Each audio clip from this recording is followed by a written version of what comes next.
Yo, what's up everybody? FornaTRON here.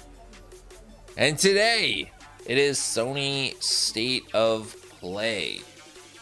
Just still getting kind of set up here.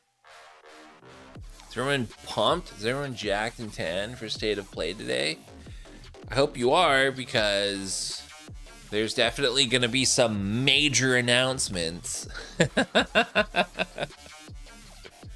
There won't be. I want to break it to everybody right now. There will not be any major announcements. There might be one major announcement, but I'm keeping my expectations really low. I see Warwana left us some messages here to read out. Predictions for me: Stray gameplay, Bloodborne on PC gameplay, 60 FPS, said 3+ times. FF16 release date and 4 minutes of gameplay. Those are some bold predictions, my friend. Those are some bold predictions indeed. Let's get all of this set up here. All right. Yeah.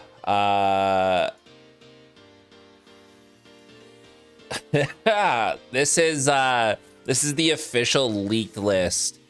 Resident Evil 4 teaser, Knack 3 Game of the Year trailer, PlayStation X Nintendo acquisition announcement. Yeah, Returnal, Samus Reborn teaser, The Avengers versus the Justice League teaser, Knack 3 Game of the Decade launch trailer, another Deathloop trailer. Even though the game has been released already, who gives a shit? Let's make a new trailer for it. This is what I'm really stoked for. Imagine Dragons musical interlude. Awesome. Marvel's Avengers We're Sorry edition. We're sorry. Stray 2 revealed trailer, even though the first Stray hasn't come out yet. We're gonna skip straight to Stray 2. Knack 4 announcement trailer. Here's the big one: Bloodborne 2 Souls Die Elden Accolades trailer. And then Grand Theft Auto 5 VR. That's actually believable. Grand Theft Auto 5 VR. Ridiculous. For those of you who don't already, you should follow me on Twitter. So it's just at FornaTRON. I want to talk about something real quick before we get into more gaming stuff here. So I just recently talked about, and I just put this out there.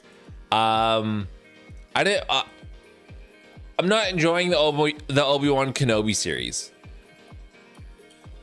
and I'm done with it. It's like episode 3, and I'm done. Like, I'm just like, dude, this is such a letdown.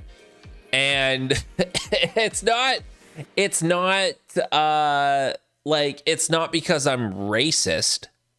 So I know there's a lot of that going on right now for people who don't like the Obi-Wan series, but this is simply why I don't like it. So I have worked with some people that I would consider like Star Wars nerds, and I like Star Wars growing up, and I was kind of a Star Wars nerd, but I don't think I'm nowhere near this close. There was this guy that talked about it all the time at work. And then I was like, oh yeah, like he asked me about Star Wars. I'm like, yeah, I liked it. Like I liked the old school trilogy, and I liked the prequel trilogy. It was like right as I was like growing up, and I was like the perfect age for it. And I'm like, and that was pretty much it for me. And then he goes, oh, so you're an OT fan? And I was like, I don't know what that means. Oh, I don't. He's like, original trilogy. And I was like, oh, okay, sure. And I'm like, but I like the prequel movies as well. And then that was pretty much that. But that being said, I've never watched the Clone Wars series. I've never watched any of those, like none of the animated movies. I haven't watched any of those. The Disney Star Wars series, like I watched obviously Force Awakens, and I watched The Last Jedi. And after The Last Jedi, I was like, I'm done. And I'm like, you fucked this story over so hard for me. I'm just like, I just didn't even watch episode 9. Like, I think I've heard of parts of it, and I know they brought Emperor Palpatine back, and I was like, what? Like, how does that even make sense? And then apparently it's like cloning. I don't know. Garbage. And some of the side stories that were movies, I watched Rogue One, and I thought Rogue One was decent. It wasn't a great movie. I thought the trailer for Rogue One was fucking awesome, and then the movie kind of just didn't live up to it. And what else have I seen? Well, obviously I've watched The Mandalorian, because that was great. And then I watched Book of Boba Fett, because that was, again, made by Jon Favreau, so I like assumed it would be good. And that's where I kind of felt like, I'm like, oh, okay, so The Mandalorian was maybe a fluke, or I don't know, because that was so good. And then the Book of Boba Fett I thought was not that great. And I know you're like, why are you talking about Star Wars in a State of Play stream? And it's like, we got a lot to go over before the stream even starts. The stream starts in 2 hours. So we're just going over some shit right now. Hope everyone's having a good day. But yeah, so like the Book of Boba Fett, like Boba Fett was a bitch the entire show. Like, he's supposed to be this badass bounty hunter, and I know, like, he's kind of like, oh, like, I don't do that anymore, but he wouldn't stop being a badass, and I just kind of felt like he was a bitch the entire time. And I feel like the problem they ran into was they just had these two similar characters, and they're like, well, we had to make the Mandalorian because we couldn't use Boba Fett, and then they're just like the kind of the same character, pretty much. And then you have that issue, like, you brought them together, and then you're like, okay, well, how do we differentiate the two? It's like, well, take off his mask, like, all the time. So, I don't know. The best episodes I felt in the Book of Boba Fett were the ones with the Mandalorian in it. And it was like, all right, cool. So, he really just dunked on that character. I like the ending, but it took too long to reach that point. Yeah, like, the first few episodes, you're just like, what the fuck did I watch? Like, I don't know. Like, I felt the same way. Pollux, how the hell are you, by the way? And then, okay, getting to, let's bring up an image of Obi-Wan. I was looking up leaks to see if they were accurate.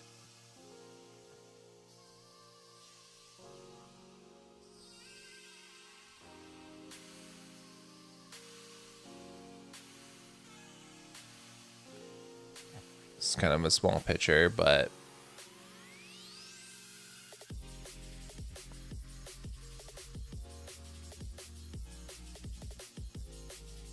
give me like a high quality picture. There we go.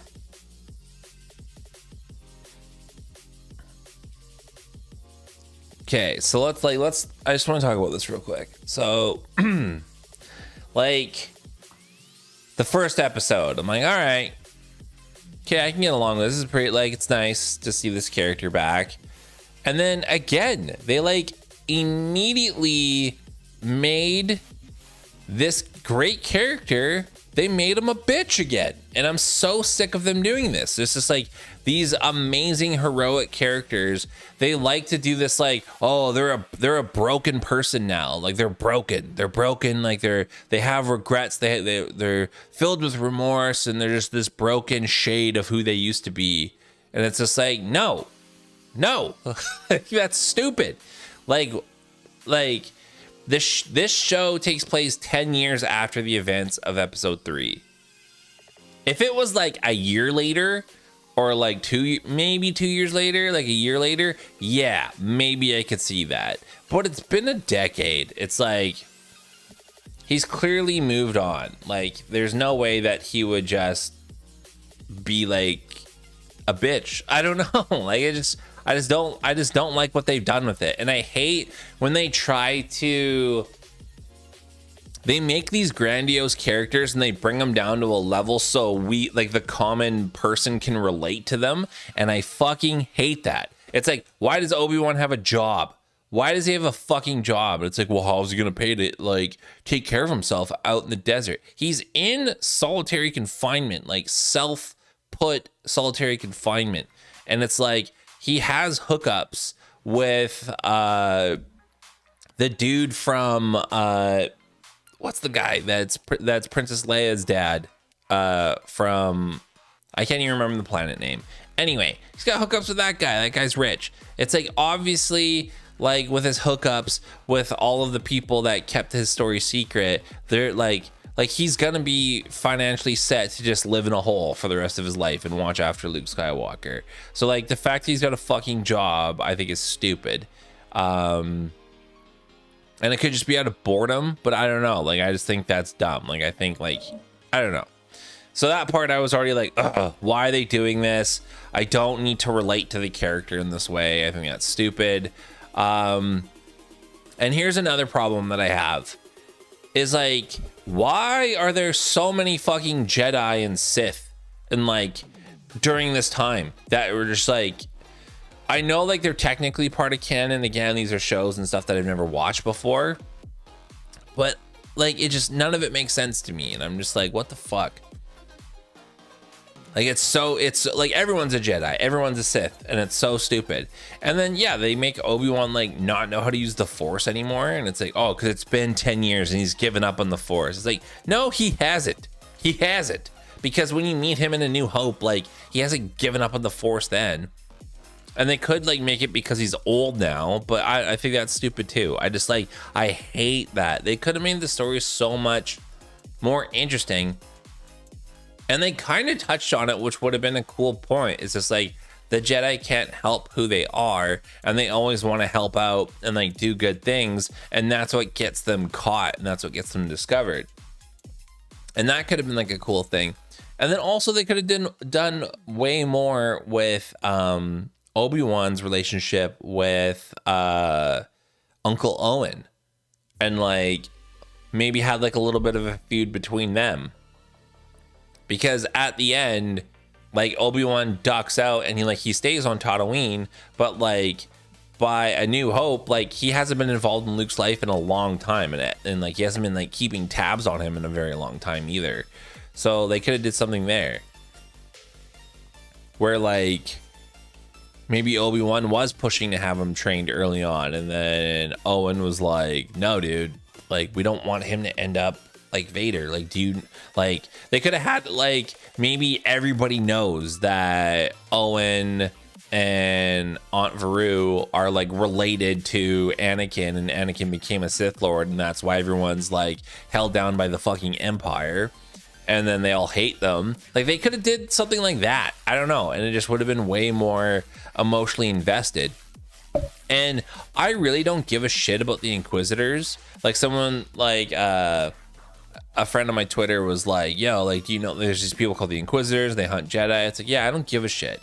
It's like, you don't need to make them Sith. Like you can make them just like badass evil bounty hunters, and it's like that would be just as cool. You like, and I know why they make them Sith. It's because so they could have fucking lightsaber fights, and it's like, you don't need that. You don't need that. You could have the only lightsaber fights be between like Obi-Wan and Darth Vader, and you could just have these badass assassins that are after the Jedi. And then also like anything to do with Obi-Wan Kenobi, why wouldn't Darth Vader like personally handle that? Like he would be like, oh, you know where fucking Obi-Wan Kenobi is? I'm on my way right now. I'm gonna fuck him up because I want my revenge. It's like he wouldn't just like send people out like go get Obi-Wan Kenobi for me. It's like, no, he wouldn't do that. None of it makes sense. I don't know.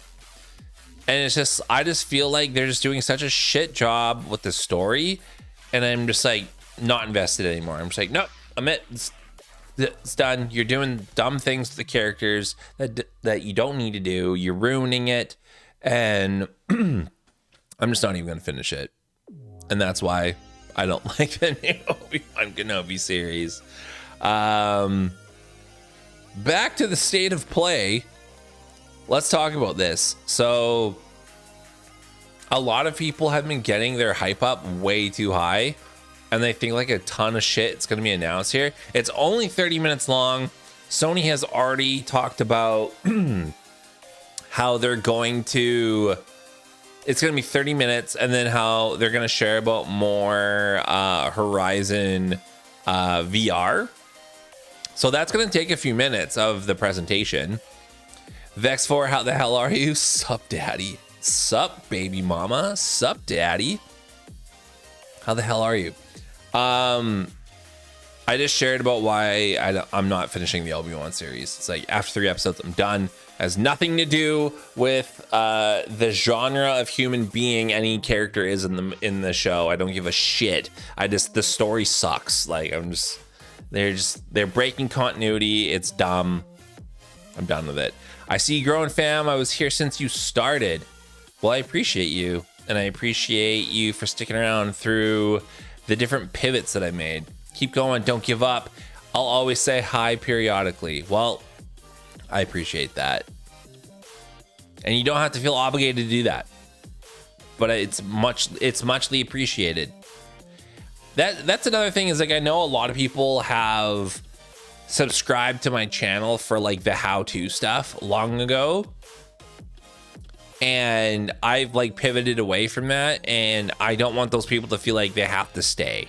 Like if you're not into the kind of gaming stuff that I'm into, or like the soul stuff, then yeah, like I'm not hurt if you dip out.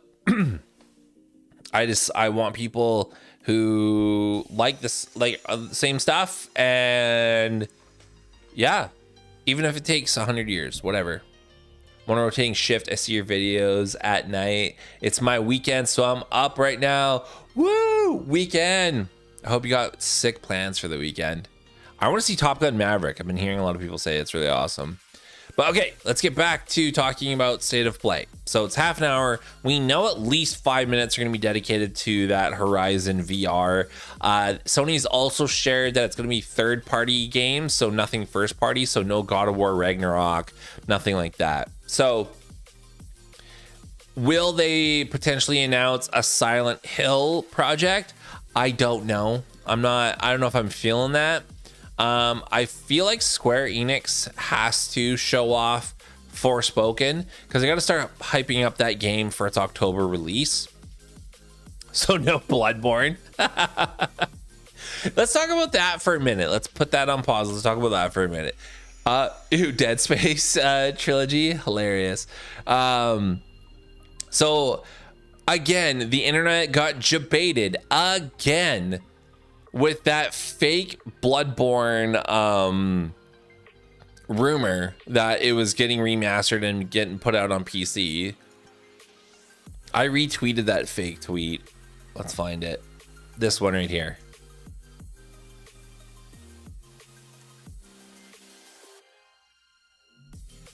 Yeah, Bloodborne Remastered is coming to PS5 in August and PC in Q2 2023. It comes with a wide range of enhancements, including 60 FPS, native 4K resolution, and ray traced reflections. Bluepoint Games is leading development with Nix's software. Hilarious. But again, it's just like the internet is so thirsty for this, they'll just get jebaited so easily, and they just ignore the facts. They just like refuse to acknowledge the facts, and they just want this so bad. And it makes me feel awful that I keep making content that shows how dumb that is. Never just look up your name because you might not like what you see. Like if you just like search your name, you might find a bunch of videos of people calling you shit. So like I made a few videos. Like I've made this one, Demon Souls of Bloodborne coming to PC. Colin Moriarty says we haven't seen the loss of Bloodborne. Is Bloodborne coming to PC? And the quick answer is no. And those videos have gotten so many downvotes, and there's nothing wrong with those videos. I'm not doing anything wrong. I'm just telling you why that game is not getting a sequel, and it's not getting a PC port. And everyone is just so thirsty for it. All the PC fanboys just want it so hard that they just plug their ears, and they're just like, shut the fuck up. Don't talk to me. Don't talk to me. It's happening. It's happening. Everyone always ends up being super disappointed after these events. I'm not sure why people get their hopes up. That's exactly it, Brian. What's up, Brian, by the way? And that's why I always kind of make these like joke tweets where like I'm like confirmed information and I just list off the most ridiculous things ever, because people they get their expectations way too high for these things. And the state of play is never where Sony has like major huge announcements. They might have like one decently big one, but they kind of save that for other stuff. So again, I feel like the big announcement today is going to be the VR reveal and maybe some other VR games that are coming out, or maybe like the launch date of PSVR 2 or PS5 VR, whatever it's called. I do think Square Enix is in a little bit of a predicament, because they have these 3 IPs or these 3 games that they kind of have to rotate hyping up. One, they have Forspoken. Forspoken is coming out in October, so that's less than 6 months away, and there's almost no hype for it. Like, I know Game Informer did like a sneak peek into the game. It didn't look good. It still doesn't look that good. I think visually it looks okay, and I'm cool with the premise, but like just some of the gameplay mechanics look stupid to me. Like, they look awful. I can just tell by looking at it, the controls don't look quite right. I want to play this game day one just so I can shit on it with a little bit of conviction, but I'll be pleasantly surprised if it turns out to be good, but I feel it won't be. Like, the main character, I just want a couple things that gripe me. So one, when you're like out in the field like fighting enemies, your main character says stupid little quips. So they're just like, yeah, gotcha, how'd you like that? It's like, take that, and then they just say shit constantly. Like, once in a while, I can put up with that. But when your character's doing that, like, after every action, that's going to get fucking annoying really quickly here. So that's one thing that I didn't like. Second, the spin wheel for selecting your different spells. I fucking hate that mechanic. I released a video about that and people were like, it's in Red Dead Redemption and it was awesome, and it's in Doom Eternal and that was awesome. It's like, okay, like, it works for like maybe some shooting games or games like that, but like an RPG, I'm not a fan, and it's a personal preference, so fuck you. I knew the account was fake straight away. Don't know why so many people fell for it. Again, yeah, it's because people are so thirsty for these Bloodborne rumors that they'll just believe anything except for the truth. And the truth is, FromSoftware doesn't own the Bloodborne IP, and they have no plans to work with Sony again. They're happy with their time with Sony, and they don't have any shade against Sony. They're just done with that relationship, because if there were to ever be another Bloodborne project, Sony doesn't have to include FromSoftware, but they know the fans would be pissed if they didn't. Sony doesn't have to include FromSoftware in the decision to move Bloodborne to PC, but I'm sure there has to be some kind of profit sharing. Like, I'm sure there's some deal where Sony owns the Bloodborne IP, but maybe if they move the medium to a different revenue source, so like PC, they would still have to share those profits with FromSoftware in some way. This is speculation. I don't know any of this internally. I don't have any internal information. I'm just thinking, like, business wise, there's got to be some clause in their contract for that. That'd be stupid not to. Yo, what's up? Let's hope they announce a 1440p for the PS5 and RE8 DLC, or even an RE4 remake. Random entertainment. I agree with that. 1440p being omitted from the PS5 always baffled me. Like, why would you include 4K but omit 1440p? Like, so random. Such a random limitation that I don't understand, and I feel like you'd have to work extra hard to turn that off. But I don't know. Maybe it's because 1440p isn't 4K. So if you had 1440p available, maybe a lot of the devs wouldn't push to make their games available in 4K or like work in 4K. They would just be like, well, it works 60 FPS in 1440p. That's good enough. And then Sony really wanted to push like the 4K gaming aspect of the PS5. But again, weird that they omitted that for so long. RE8 DLC. Hasn't it been like a year since that game's come out? Maybe longer? Or is it just under a year? Or I don't know. But like, yeah, like, get some DLC going for that. I can appreciate how strong the community is. Yeah, the Bloodborne community is very strong, but they're rabid as well. Pear Bear, holla, what up? Pear Bear, I've seen you've been streaming a lot more and you've been doing more cosplay. That's a lot of fun.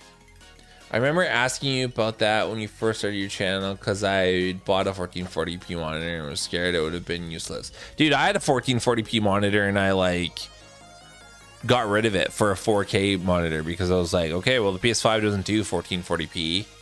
That's a bummer. Warwana, let's go. I'm back. Yeah, I saw your messages and I read them out earlier. Yeah, like I hope everyone's pumped for this today.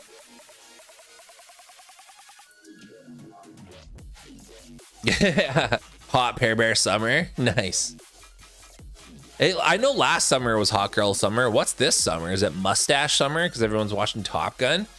Yeah, dude, like, so what I was saying before about those Bloodborne rumors, like people just refuse to look at the facts or to look at like the logical reasoning behind things. And Sony owns that IP. So they don't have to include FromSoftware if they remaster the game because they already own enough studios in-house that they can just do the remastering themselves. And I've talked about this before because a lot of people, these are the arguments that they bring up. They're just like, well, because of the popularity of Elden Ring selling 13 million copies in its first month, Sony would be stupid not to remaster Bloodborne and put it on PC because it would sell like hotcakes. They all say the same thing. They all say it would sell like hotcakes. Bloodborne is an Elden Ring. Bloodborne is a masterpiece. It's a fucking sweet game. It's my second favorite game, just under Elden Ring. So very close. I have 6 Bloodborne tattoos. I'm obsessed. I love that game. I have a fucking Bloodborne board game that I've yet to open and I refuse to open. But Bloodborne is not Elden Ring. And yes, I understand that a lot of people who got into Elden Ring are new to the Soul series and then now they're looking to play the back catalog. But let's say you release Bloodborne remastered and you put it on PC, it's not going to sell anywhere near to 13 million copies. I bet you it'd be lucky to sell 1 million copies. Maybe 2 million copies. But even still, let's say Bloodborne PC release sells 2 million copies.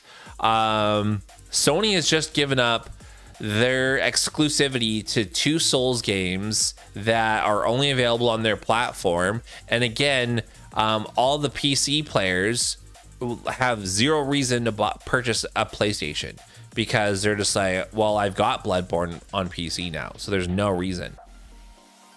And Sony liked the idea of having some draw to their hardware because Sony's still in the business of selling hardware. They want to sell PS5 units. They want to move units. They understand that under the current circumstances with the CPU shortage and the chip shortage that it's harder to make them right now, so they have to pivot their business strategies, and that's why they move some games to PC. But they're not stupid and they're not going to give up their foothold in like the console exclusive business, whereas Microsoft has taken a completely different approach and they're fucking like big time into services, and they want you on Game Pass, and they want you on Xbox Live Gold, and they want you on cloud gaming, and they want you doing all that. They don't give a shit if you buy an Xbox. They want you into their service at the cheapest, lowest buy-in rate, and that's why they're working on a fucking HDMI stick so you can just run Game Pass off your smart TV or like off your phone. That's the path that Microsoft's taking, and I do think that they are looking ahead, and I think that is eventually where gaming is going to go. But for the moment, Sony's very successful in selling consoles, so why would they give up a franchise that brings people to their platform, whether it's in a small amount or not, for 2 million sales? Have you heard of Apple Arcade? They might launch a console too. I don't think Apple would ever launch a console. I think what they would do is just keep doing what they're doing, and then maybe there will be more of a gaming aspect to their Apple TV product. I don't think they'll release a console. Put me on record of saying that. If it came out, would it be after Elden Ring DLC dies down?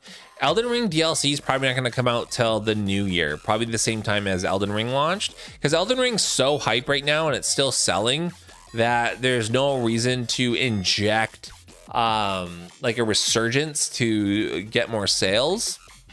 Just my personal opinion. Also with the Pandy, like I think the work from home thing is tough for a lot of companies, so they don't have the same release schedule as they once did.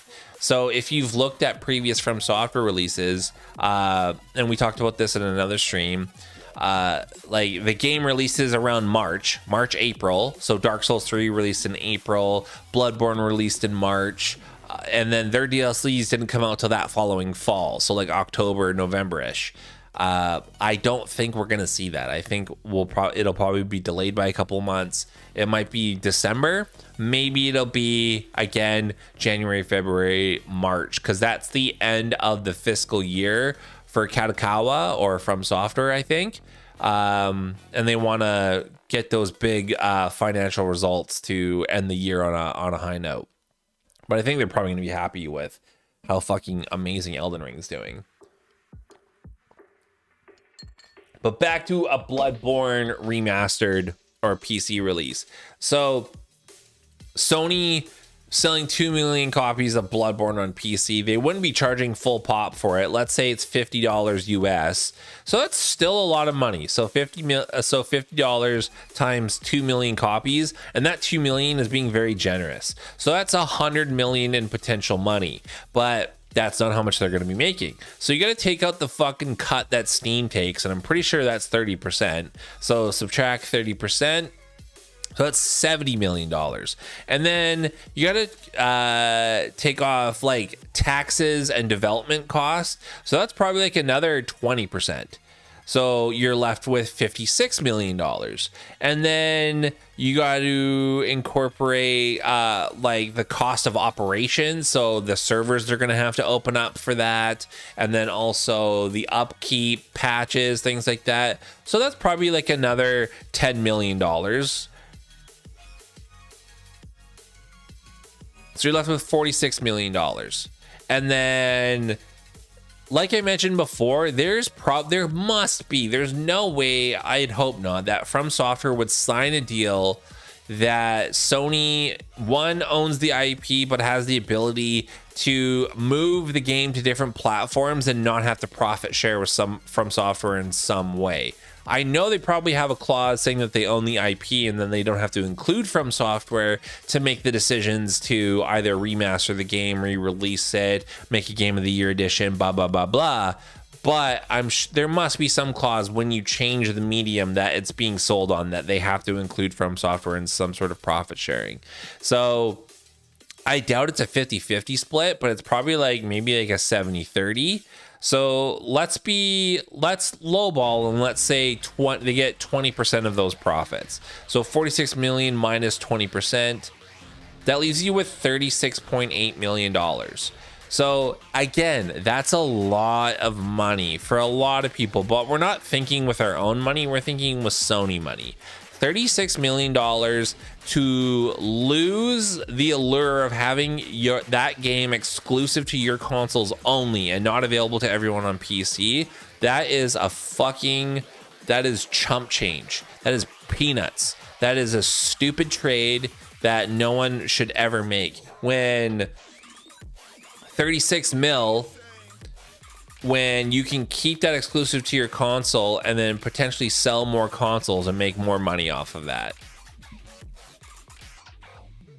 Wait, like, they're not doing it. They're not doing it. They're not moving that to PC. The only way you're going to be able to play Bloodborne on PC is when PS4 emulation becomes a thing. Put me on record as saying that. And then everyone comes at me and they're like, no, you don't know that. Like, it could eventually come. And it's like, okay, so your counter argument to my arguments is time. They should at least put 60 FPS on PS5. I agree. And that's also peculiar. So it's peculiar that they've literally done nothing to improve the performance of Bloodborne on PS5 when you know they can do it. They put an over-the-air update and made the PS4 Ratchet and Clank 60 FPS without changing any of the game code. And that game was 30 FPS. So they can do it. So I think they're just waiting to potentially put out a Bloodborne remastered. It's going to be on PS5 exclusive. And they're going to sell that.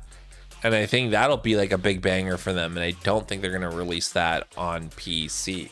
And then people always, like, another thing that people have been doing lately is they keep referencing games that are from Sony and that are coming to PC, and they use that as evidence that Bloodborne is coming to PC. And they're just like, well, God of War and Horizon came to PC. It's like, yeah, those were put there to pump up the sequels that were coming out.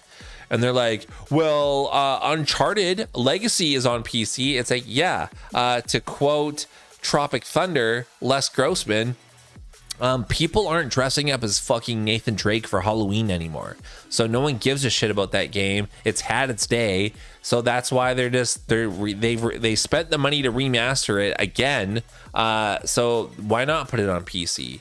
And then also like Days Gone. Again, Days Gone, those developers were chapped that they didn't get a sequel, even though the game was pretty successful. So to appease them, Sony was like, hey, we don't want a zombie sequel. We think the zombie thing's over with. Make us a new game. And here, as a nicety, let's put your game on PC so you generate some extra revenue for your next project.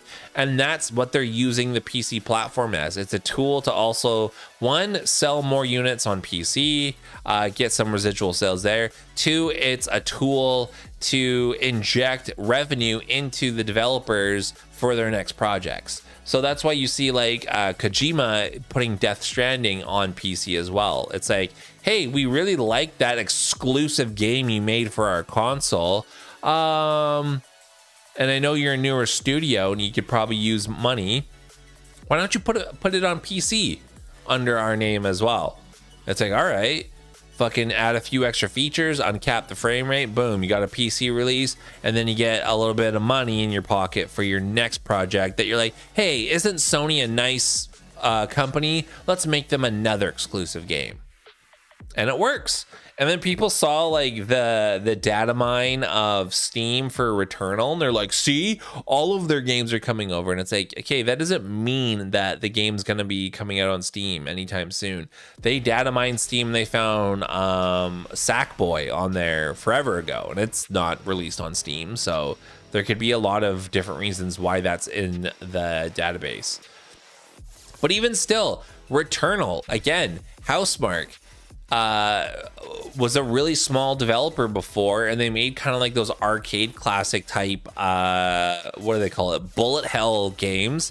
And Returnal was a big stray from their normal work, and it was a big leap, and that game didn't even break 1 million in sales. But it's such a fucking sweet game, and people are just now realizing how good it is.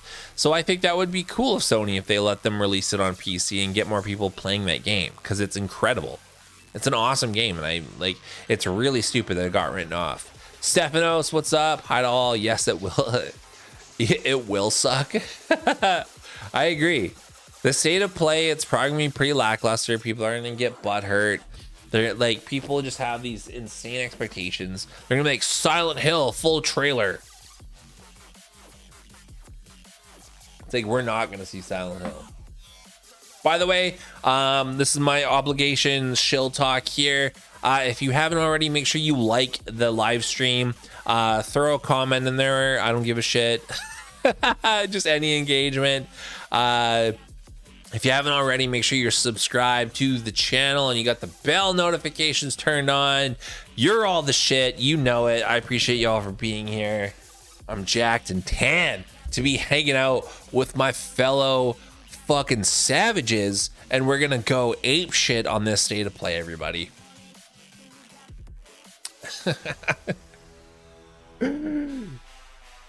Yeah, like, I can't, like, there's kind of like that one announcement per every state of play that you're like, oh, okay, that's nice. Like where they announced Final Fantasy VII Remake Intergrade. It's like, okay, cool, Yuffie's gonna be in the DLC that's PS5 exclusive. Oh, we know it. We know it. Love it. No, it's gonna be a good time, everybody. It's gonna be a good time. Like, I hope you have fun during this stream, because again, I do want to set expectations that I'm a Souls snob. I only like Souls games. A lot of games I think are dog shit because I'm just like, this isn't Souls. I don't like it. Like, I liked Returnal, and I like all the FromSoftware games. And that's about it. Like, there's barely been any games that I've been like, okay, I like that. So a lot of these games, like from the third parties, I'm just gonna be like, that looks dumb, that looks dumb. And you got to understand that one with Demon Souls was hype. That was like, I think that was more like when they announced the PS5. Like, they're like showing, it was like a PS5 mini showcase. I can't remember. You should probably play something before it starts. Yeah, we got an hour and ish. I'm here for it. Yeah, Warwana has been pumping me up big time. And I was like, fine. If you guys don't find it boring, me just being like, this game looks shit, this game looks shit, then I'm reluctantly here. I know, 2 years ago. Isn't that crazy? Nobody could have predicted the pandy though, and like the ongoing chip shortage that is like almost 3 years running now, which is fucking wild. Nobody could have foreseen that coming. So if it was a pre-pandy world, Sony was fully set on completely ditching the PS4 like as soon as the PS5 came out. That's why they made it PS4 backwards compatible. And no games, like they were just like, nope, like all the games are going to be PS5 exclusive. And then the pandy hit, and then the chip shortage hit, and then they were like, fuck, we can't make enough of these. We still want our new IPs to be fucking blockbusters though, so we have to make them available on PS4. And that's why God of War got delayed, and that's why Horizon got delayed. And I'm putting it on record. I feel like that's why they got delayed. I feel like they were never planned to be backwards compatible with PS4. And then like literally fucking last minute, Sony was like, hey, big team meeting, everybody. You got to make your games available on PS4 because there's still way too many PS4s out there, and people are still buying games for them because they can't get a hold of PS5s. And we want to fucking move units, baby. And then Santa Monica Studios and Guerrilla Games were probably like, fuck. Okay, we need more time then. Like, we gotta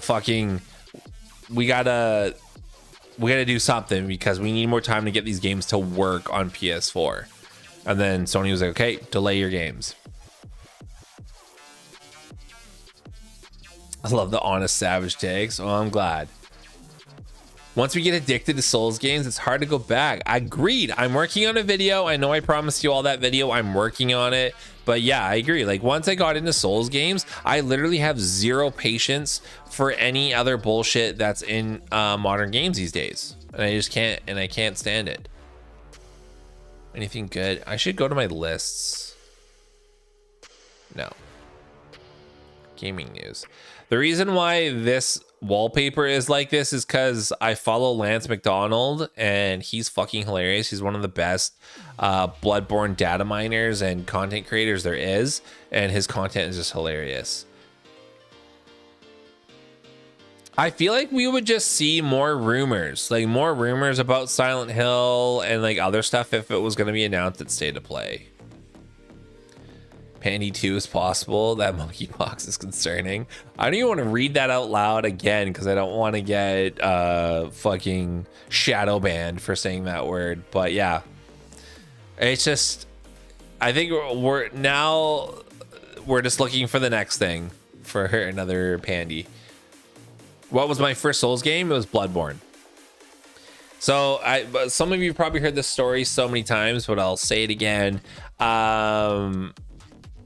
I gave up on gaming through like all of the PS3 era. So I had a PS2, and then 2006 when the PS3 came out, I think I was like interested in the PS3, but I was like, at that time I was like really into music, and that was like my life at the time. And yeah, that just kind of kept going until around 2016. Yeah. Crazy. Well, no, because music was a big part of my life, and then after that I kind of went like full in on my career at the time. and I was like, yeah, I'm not into gaming anymore. The last game I thought was cool was Final Fantasy VII. And then I got a job, and where I was working, everyone was super into PlayStation 4, and they would buy every new game as it came out, and then that's all they would talk about. And I just wanted to fit in. I wanted to fit in with the people I worked with. So I was like, okay, I got to buy a PS4. So I bought a PS4, and it came with Uncharted 4. It was a PS4 Slim. Came with Uncharted 4, and I played 10 minutes of that. And I was like, this is fucking stupid. I hate puzzle games. I hate this shit. And I gave that game to a friend at work. He's like, this is a $70 game. I'm like, I don't give a shit. Take it. And then I bought Doom 2016. And then I was like, hey, this is cool. I like this. And then I finished that, and I was like, hey, what's the next game I should play? And this dude at my work was like, you should get Bloodborne. He's like, it's on sale on the PlayStation Store for like $10. You should buy it. So I bought Bloodborne, and then I was like, this game's fucking cool. And it was so hard for me. And that was like one of the first games where like I got through Central Yarnum, and then I went back to the lamp to like use all my blood echoes. And then I went back, and then the enemies were there again. And that was the first time that I've seen that in a game. I'm like, but I killed these enemies. Why are they back? And then I was like, oh, it's one of those. And then I just got so fucking deep into Bloodborne for like forever. And I missed the launch of Dark Souls 3 because I didn't know if I should play the first two games first. And then I was like, fuck that. And then I played Dark Souls 3. Then I played Sekiro. And then, yeah. And then here we are. FromSoft games are my top favorites, but saying other games are so beneath them is a bit naive and too snobbish. Stefanos, I agree with you. Like, I'm fully admitting that I am a Souls snob.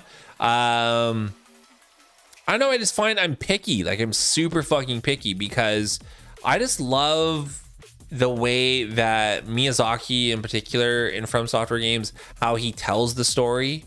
And a lot of people don't like it. They don't like that you're reading a lot of lore elements and you're kind of piecing it together yourself. But that's what I like about it, is because you're the main character in these games. So it's you, and you're kind of just like, it's kind of like in real life where there is no one who really sits you down and like tells you a story piece by piece and like just hand feeds it to you. Like, you're kind of like picking up rumors from here and there and you're kind of piecing it together, just like in life. And that's what I like about their games.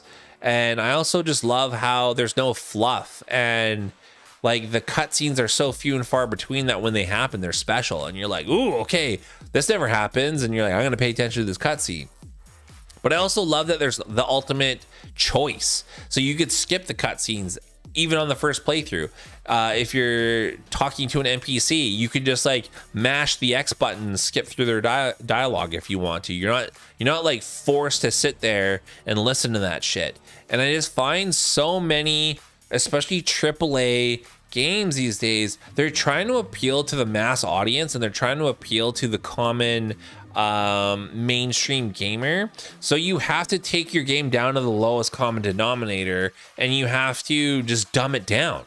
And I just feel like I'm being fucking handheld. I feel like I'm on a leash, and I feel like I'm just really restricted by the developers of their games because they want to teach me certain lessons. And they also want me to like, oh, you got to slow walk here. You can't run or move fast because we want you to fucking pay attention to your surroundings, to this city that we spent a lot of time making and developing, and all the NPCs are animated. It's like, I don't give a shit. I don't give a shit. I don't want to have to be forced to like admire your fucking 3D work on this town and like all the little assets you put in. I don't give a shit. I don't want to be forced to do that. And I really hate how a lot of modern games just like they're trying to make it this cinematic experience. And that's not why I play games for. If I want a cinematic experience, I'll watch a good movie. I'm not going to fucking play a game and like sit down with my popcorn and be like, all right, let's watch this fucking video game.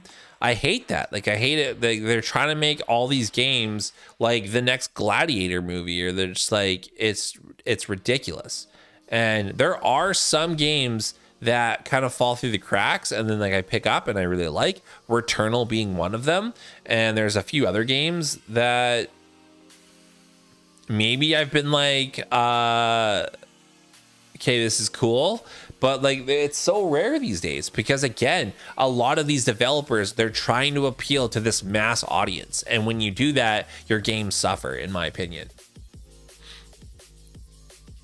The thing is that there are a few games the last few years that are totally worth it. That's why many form that opinion. I went to an anime con recently and I'm still negative. No, yeah. It's funny how some of us just like go through this and not get sick. Hey dude, how's it going? What are you expecting from the state of play? Alicia Medea, how the hell are you? I'm expecting like one announcement that's like, okay, that's cool, and then the rest is just like meh. They might announce that they're working on a Silent Hill game, but I feel like the big announcement, or like the WoW announcement, is going to be the Horizon VR showcased. I think that's going to be like the big piece of this state of play.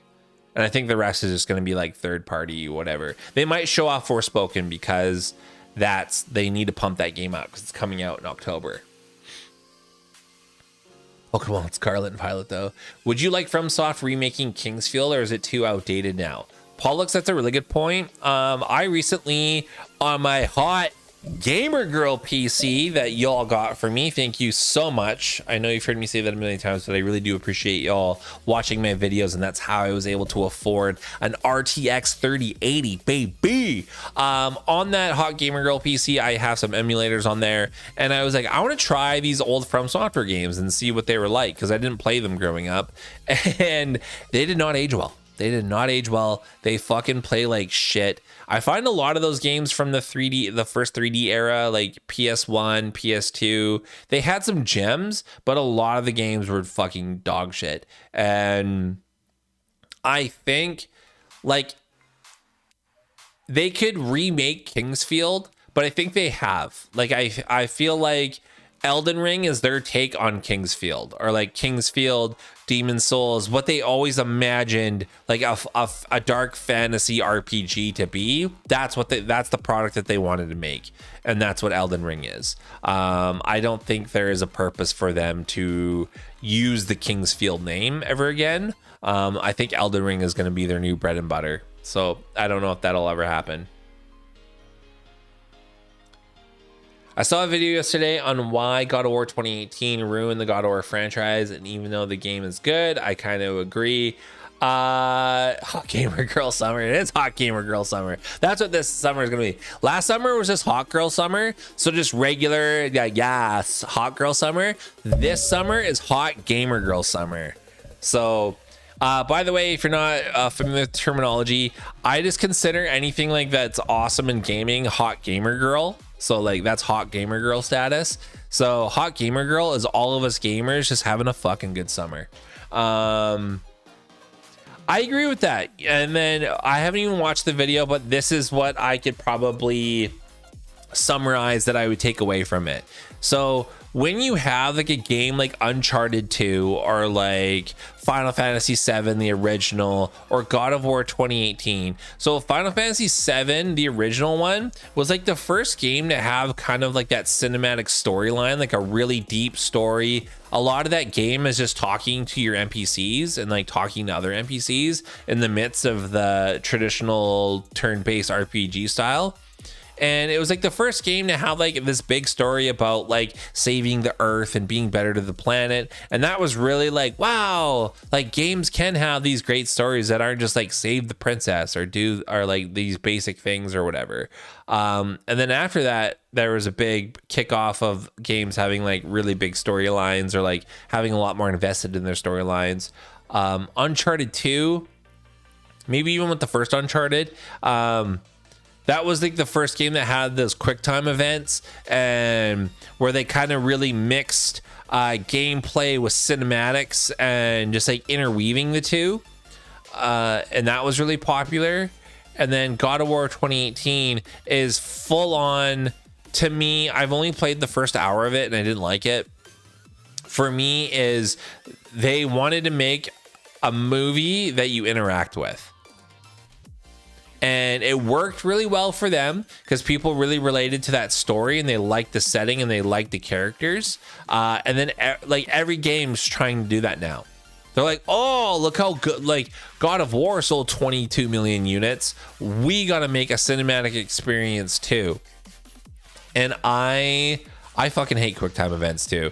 And I don't like that. I just like, they're trying to make these games into something that they're not. And it's so fucking tiring. So here's another contrast with FromSoftware and modern gaming. So you look at the development for, let's say, The Last of Us Part 2 or even Resident Evil Village, and you look at all of the actors who are essentially doing voice work, but they're on a fucking green screen with a bunch of like shitty fucking props to imitate the real life things that they're supposedly interacting with, and they've got fucking mocap suits on, and they're doing all of like the animations and shit themselves, and they're acting it out, and they make it such a big deal about that. They're like, oh yeah, we actually get our actors to act, and that's why our stories are so much better. It's like, get them out of that fucking mocap suit and work on having a better, more concise story instead. And like, just hand animate a lot of that. Like, you don't need people in mocap suits for these fucking games. And it's annoying. It's annoying as shit. And FromSoftware proved that. None of their voice actors got in mocap suits. They went into a fucking booth and they recorded their voice lines, and they had someone there just be like, a little bit more intense, or try it this way. And all of the voice work in Elden Ring is incredible. It's awesome. Like, at no point was I like, oh, I'm really taken out of this because I don't feel like the actor was in a fucking mocap suit acting this out. It's all hand animated and it looks great. It looks great and it was effective. It was totally effective and it worked. And it's like, no, I don't need actors in a fucking mocap suit pretending to play with stupid shit that they're just imagining because they have no idea what the end product's going to look like. And like, they're making awards out of it at the Game Awards, like for like best performance and shit. And it's like, this isn't the movies. This isn't the cinema. There isn't like a best actor. Like there should be like best voice work. But the whole point of gaming is the gameplay, not the cinematics. And I feel like we're relying too much on the cinematics these days. The irony is that many are saying that God of War 2018 was a cinematic experience, but you're playing a video game. Also, God of War 3 was way more cinematic. It was action-based, it had great set pieces, and it was fun. I believe you. I haven't played either of those games. Like I said, I only played the first hour of God of War 2018. I never played any of the PS2 God of War games or the PS3 God of War games. So I just have to take your word for it. But I do remember, which God of War game was it that has a QuickTime event where you have sex with a chick? Like, that fucking ridiculous. I think everyone remembers that. But yeah, like that it's just the way. It's just the way with anything mainstream. If anything hits any kind of major success, people are going to emulate that because they want a piece of that fucking pie. Like, I'm definitely not going to be surprised if we see a slew of Elden Ring copies, or people that want to copy games like, or make their game more like Elden Ring, because of how popular Elden Ring was and how big of a cultural impact Elden Ring had. And I'm kind of for it. Like, I want to see more Souls-likes that don't fucking suck. But it's just like anything. It's just like with music. It's like, if someone comes out with a song that is massively successive, you better bet that there's going to be 20 new artists that sound exactly like that artist that was very successful. It's just the way things go. And God of War 2018 was one of those games. It was massively successful, and I think rightfully so. Even though I don't like it, I can appreciate why people like that game, and I'm not gonna shit on them for liking it. It's just not my type of game, and that's all I'll say about it. But that game came out, and then that, yeah, like you got Resident Evil 8 where people are fucking in mocap suits acting out parts. You got The Last of Us Part 2. You have these games, and we also have to understand too that gaming is mainstream now. Nerd culture is mainstream now. People are appropriating the nerd culture who aren't really nerdy. Like, there'll be like hyper attractive people who put on a pair of glasses with fake lenses and be like, I'm a nerd now. Like, you have like models and porn stars who have Twitch accounts and they fucking stream playing Elden Ring in a bikini top, and like 100,000 people will be watching. And it's like, again, it's people appropriating this nerd culture, and they're not nerds. So it is very mainstream now, and you have to appeal to that mainstream audience. And how do you do that? You make fucking easy as shit gameplay with a ton of cinematics to keep people engaged, and that's what sells. I can't stand any game that feels like it's on rails. Let me win or lose on my own terms. I agree with that. Like, where games, I hate that when it's like, you have to lose against this boss, or like you have to do things this way, or the game resets the level. Jedi Fallen Order is a good example. It was inspired from the Souls games. I've been told by many people to play it, and it's on Game Pass, so I'm gonna play it on my hot gamer girl PC on the 30X, baby. And we'll see about that. I heard it's more comparable to like Sekiro. We'll see. Hey, I'm cute and I'm a real nerd. My dad's a nerd. I'm Nerd Legacy. I'm not questioning anyone's nerd card here. Don't get offended. I'm just saying nerd culture is mainstream now. So it's not like this niche clique that you're in. People are saying like it's cool to be a nerd. I'm like, yeah, or is it? Is it cool to be a nerd? I don't know. Is it cool to be an actual nerd? No. Is it cool to be like nerdy from Spencer's Gifts? It's like, yeah, okay.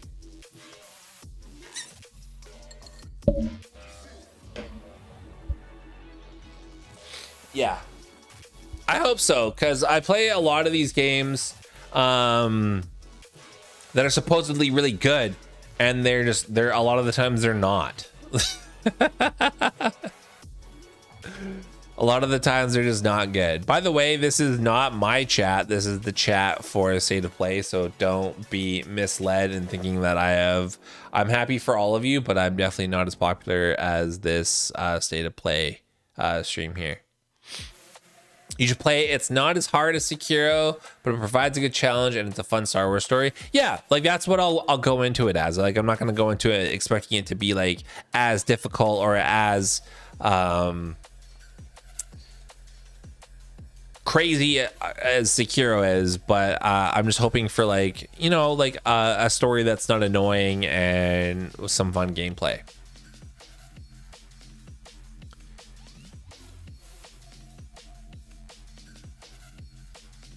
I know it's weird that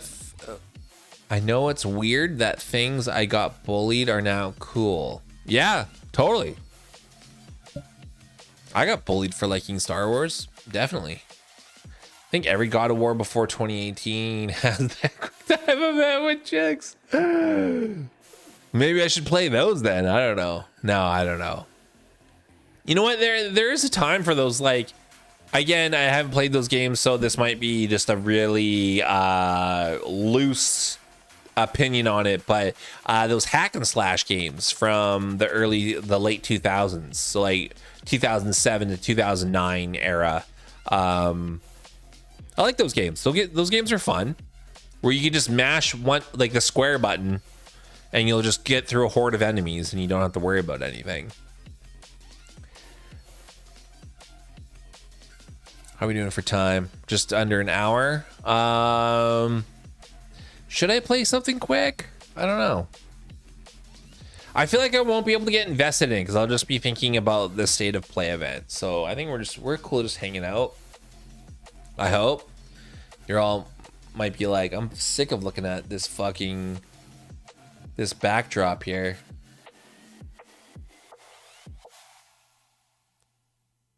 Do Do I still have that picture up? I'll put that back up. Again, if you haven't already, make sure you follow me on Twitter. I'm at FornaTRON on Twitter. So make sure you follow me there. I announce a lot of my streams and stuff there.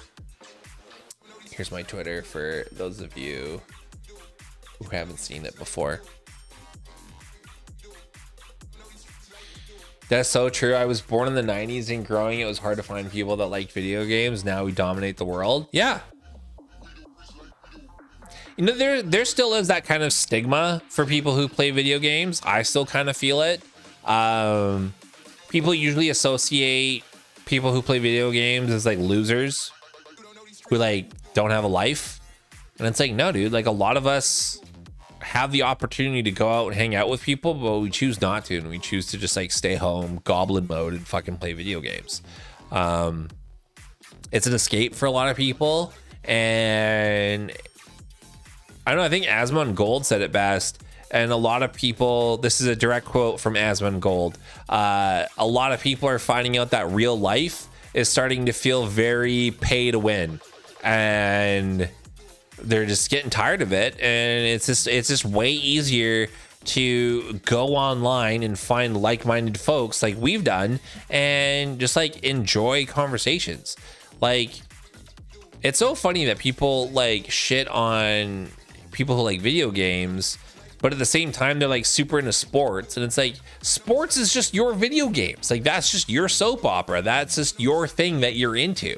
It's like, you just don't identify with video games, and that's fine, but you identify with sports, and you like that community of having other people that you can nerd out with about sports. And it's like, that's all that is.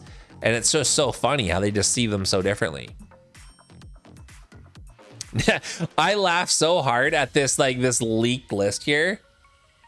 The one that got me the hardest was another Deathloop trailer. That fucking killed me.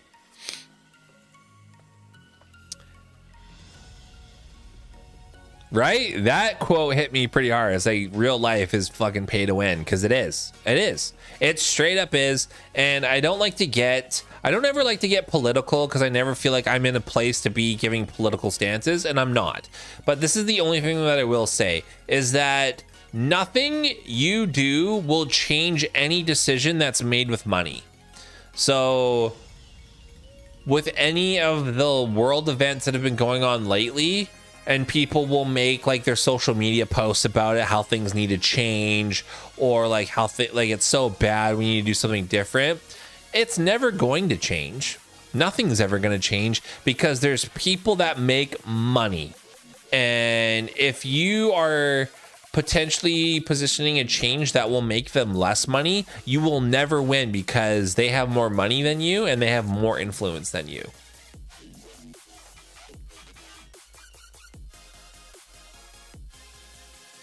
I'm 29 and people around my age, girls, still don't like them. When I was in school, I was like super nerdy. If you liked anime or games, I gotta find a girlfriend that's like 25 or younger. Darkborn, yeah, and that's still the case. Like, there's still lots of, I don't want to pigeonhole any gender here, but it is just common that most women are not interested in men who play video games. So they're into a more traditional type of man, and that's fine. That's their preference, right? And it is easy to get bummed out about that, because you're just like, okay, cool, so I'm just not wanted. I am not desired. And I bet you it's the same on the opposite spectrum as well. I'm pretty sure there's probably a lot of guys out there who are not interested in women that are gamers as well. I'm sure it goes both ways, and I'm sure that leaves both sides, any gender, feeling left out and feeling undesired. But the thing is that there's just like we're a little community here, there's people out there that you will be able to align with, you'll be able to exchange passions with and respect each other's passions. It doesn't mean that someone has to like all the same shit that you like, but they'll respect it and they'll just appreciate how much you enjoy it. So I definitely feel that way.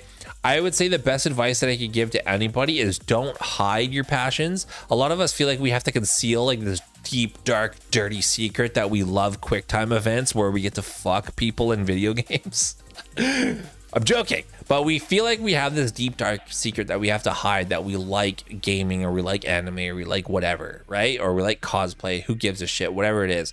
We have this thing that we feel like we have to hide it so we can appear to be more desirable. But all you're doing is you're hurting yourself, because then you got to make that thing that you really enjoy be the secret that you've got to keep. And it's like, fuck that, embrace it. There has to be moderation, of course. So if you like video gaming, but you have a partner that appreciates you and respects that you have this hobby, you have to do the same for them and you have to compromise and make some time for them. But you still shouldn't feel like you have to hide this huge part of your life. What about Final Fantasy games? Those are my games in PlayStation. For me, peak Final Fantasy, and this is because I'm old, was the PS1 era of Final Fantasy. So 7, 8, 9 on PS1 was peak Final Fantasy for me. Fight me on that. I'm sure the newer games are cool. They'll just never be like those old ones to me. And I've yet to play the Final Fantasy 7 remake. I own it. I own the PS5 version. And it's still in the cellophane. I just haven't opened it yet. Haven't opened it yet. The reason why is because I have a big backlog of games and I'm not sure if I want to play this on my PlayStation or if I want to play this on PC. So I might just end up selling that and getting the PC version. Just the only reason why I'm not being like pro PC gamer, I like playing on PC. I still enjoy the console experience more, but I just like having all of my games on one platform, and it's a lot easier rather than having to switch and then put in a disc. But we'll see. I might just play this one. I agree. I had friends that are super sports nuts that memorize stats and plays and stuff from like the 80s and try to call me a nerd because I'm an Elden Lord. So yeah, it's like, fuck you. 1, you will call me Lord because I am an Elden Lord. 2, I am your king. 3, Ronnie is my queen. 4, you're just a fucking sports nerd.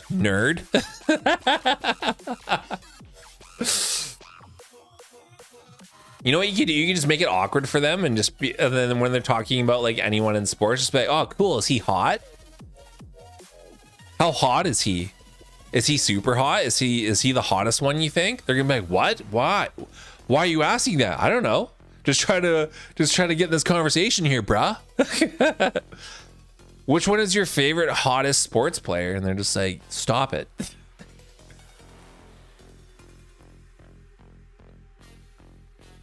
When are you gonna make a Discord for us nerds to vent? I have a Discord. I'm boomer and I don't really understand it. I don't like, is that a thing that people would be into, having a Discord channel that I host that you could come in and like chat about? But then I gotta feel obligated to be in that Discord all the time. I don't know. It sounds like too much commitment to me. I'm lucky then. I'm married and my wife loves that I play games, mostly because I stay home after work playing games. Yeah. Like, that's a thing. Again, that's a thing too. Like, does she have to play video games? No. Does she sometimes? Probably. And it's like, but you probably also compromise. And if she has a thing that she's really interested in, you probably join her in doing that thing because you know how much it means to that person. And that's the compromise you got to be willing to make. But I think you just harm yourself by trying to hide the fact that you like certain things. Final Fantasy 8 is my favorite. Yeah, I really liked Final Fantasy 8. I remember a lot of people shit on it when it came out because it is a love story. And they were like, I want it to be about something else. But it's a great game. I played a bit of FF7 Remake and it's pretty decent so far. I don't know. I never played any Final Fantasy games before and it's not as desirable to me yet. There's nothing wrong with that Darkborn. I was just talking about this the other day. You could make a statement like, I didn't like it. And that that can be the only statement that you make, and you don't have to make any other statements after that. If you don't like it, you don't like it. Like, the gameplay doesn't change after the 8th hour of the game. If you played it and you're kind of like, meh, the game's not for you. Don't suffer through it. It's not for everybody. At what time does the state of play start? It starts in 45 minutes. So 3 p.m. Pacific time, whatever time it is in your part of the world. So right now it's about quarter after. So 45 minutes from now is when the state of play will start. I love Pikachu and I'm 35. I don't care. It brings me joy. Next goal is to buy all the kitchen stuff from the Pokemon Center. Nice. Again, yeah, don't hide the fact that these things make you happy. And I think somebody, if you want to include them in your life, they should be able to appreciate that. My opinion, probably better to get familiar with Discord before your channel blows up. Yeah. I'm trying to do a lot of things, everybody, and it's 7:30 a.m. Australia time. Yeah, you got up early for this, which I really fucking appreciate, and I think that's awesomely savage. Swordmaster, if you are in the chat, thank you so much for always retweeting my tweets. I appreciate that. Always such a supporter, and it just, like, it makes my fucking brutal metal heart just like leak black ooze with joy. Yeah, like, I'm trying to do all the things to make the channel bigger and better. I'm on TikTok, which I kind of hate, but all I do is I just like chop up little clips from the live stream or episodes, and I just put those on TikTok for people to absorb in short content form. Get mods for your channel so you can sleep sometime. Yeah. Is that real? No. This is not real. This is a fucking joke. Can't you tell by reading some of these? PlayStation Nintendo acquisition? Yeah, right. Returnal's Samus Reborn teaser? Fucking hilarious. The Avengers versus Justice League. I never played Knack 3, so I don't get the joke here, but I kind of like how many times it's repeated. This all, like, the Imagine Dragons bit got me busting, but also the Marvels Were Sorry edition. I love that. And then Bloodborne, Souls Die, Elden Accolades, and then Grand Theft Auto 5. Isn't it fucking insanity that, like, Grand Theft Auto 5 came out on the PS3 and they're still selling that game? That game has sold over 150 million copies and it's still going strong, and they're remastering it for fucking PS5 and Xbox Series consoles, and it's getting, like, I bet you it's gonna get an updated PC version. Go back to my lists here. I keep clicking on that one. Lists, there we go. So the summer gaming. Also, I heard that the state of play is kind of rolled in with Summer Games Fest, and I feel like that's kind of weird. So we've got state of play, and then we've got later on the 9th Summer Game Fest, and then IGN Expo. Fuck you, IGN. I'm not gonna watch your fucking expo. And then the Xbox Bethesda Showcase. I wonder what they're gonna announce, because they've delayed everything. I don't like to get into the whole console war shit, but, like, I gotta say, if I was somebody who purchased the Xbox Series X day one, I'd be fucking choked. I would be so fucking choked, and I'd be, like, super let down with my purchase, because there has been, like, jack shit that's released on Xbox that's exclusive to Xbox. So there's been lots of multiplats that are great games. But when it comes down to games that you can only play on an Xbox, like, there hasn't been, like, really jack shit. Like, there's been Halo Infinite and Forza 5. And people roll in fucking Flight Simulator, and it's like, fuck you. Flight Simulator has always been a PC game, and it's like, playing that shit on console probably sucks. Like, I bet you it's like, you play it for 10 minutes to be like, ooh, yeah, that looks like San Francisco. Great.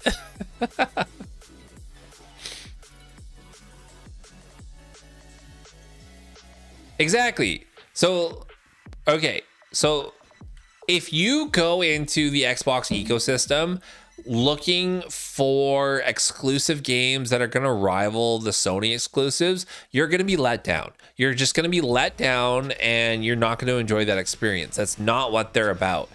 But if you're looking to get into gaming at a really low entry cost and have access to a lot of games for not that big of a price, Xbox is killing it in that aspect. And I'll admit that.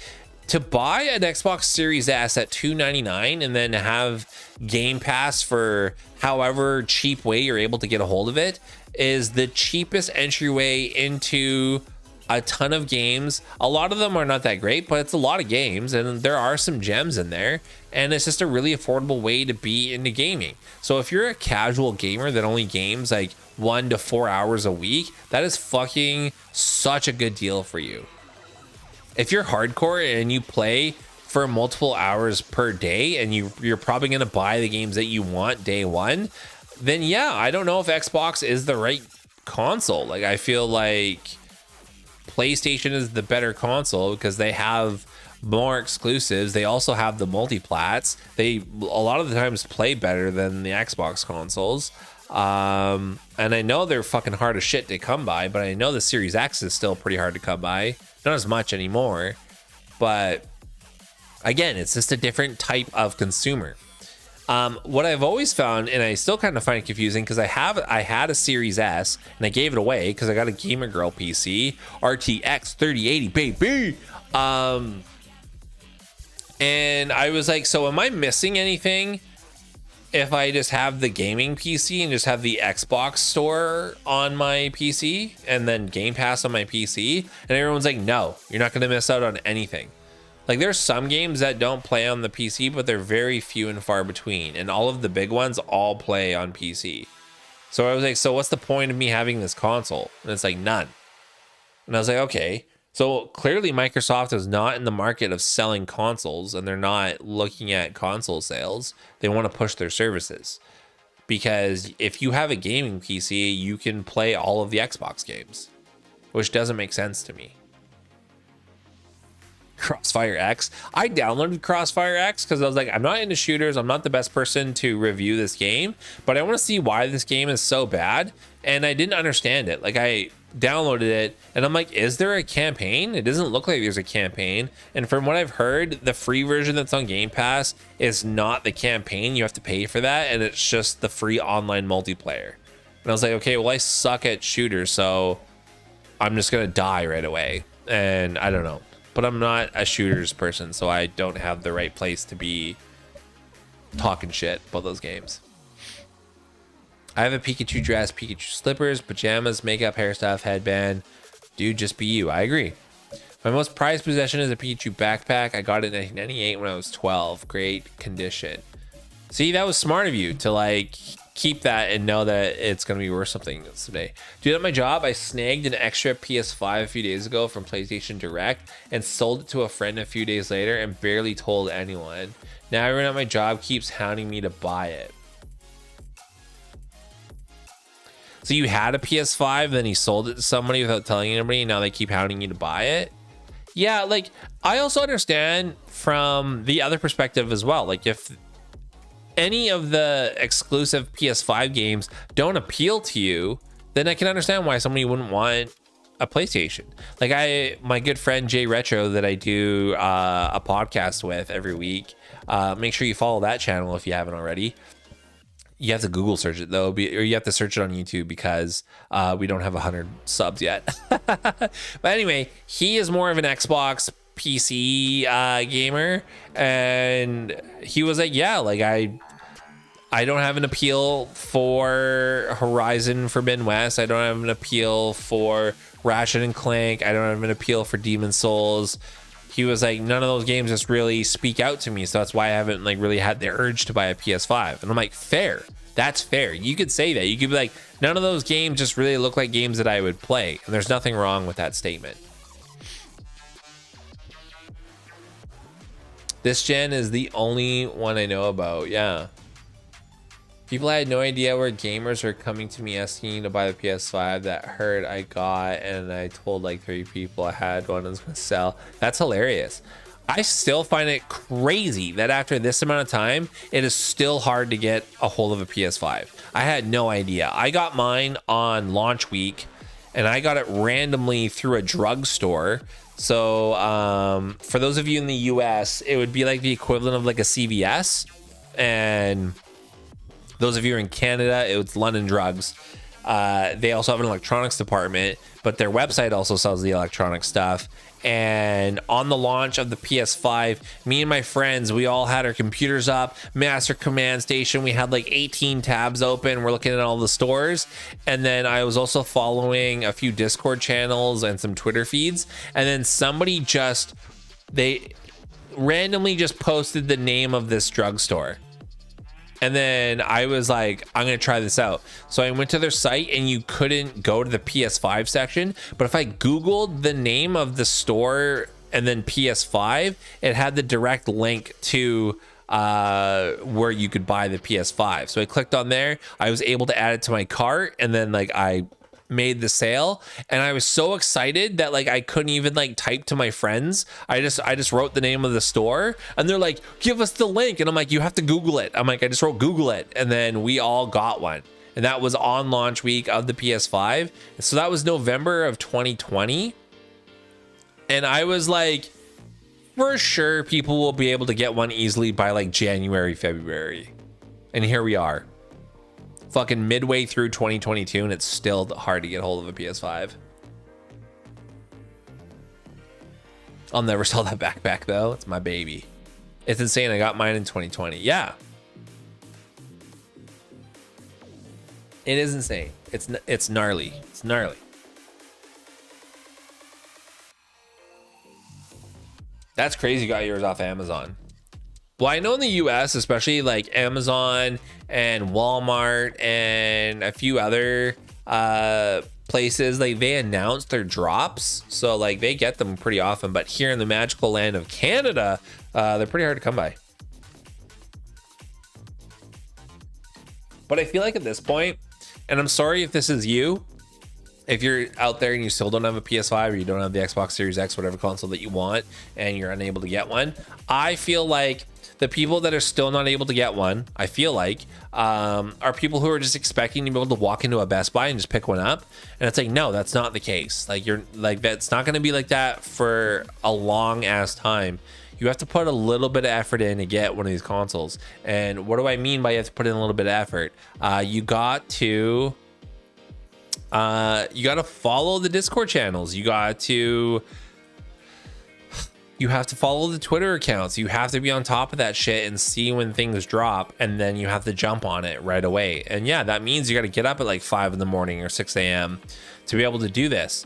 And if you do that, you will get yourself the console of your choice when you want it. You just got to put a little bit of effort. And then people aren't willing to do that. They just want to be able to just one day walk into Best Buy or a Target and be like, oh, it's there, I'll buy it. I ordered when they announced the price, and my mate ordered 30 minutes after me. I got it launch console, and my friend got his by May 2021. Holy shit. You know what was so funny about that? So I remember that when they were announcing the prices for the PS5, and I thought they were just going to have that keynote. They were just going to announce when it was launching, and then that was it. And I was at work at the time, and they also like opened the pre-orders that day, like right that moment. And then I was like on my lunch break watching part of the keynote, and then went back to work, went on with my day. And by the time I was off work, like the pre-orders had already opened and then completely sold out. And I was like, fuck me. I'm like, I totally just missed out on getting a PS5. And I was super bummed, but I was so happy that I secured mine when I did.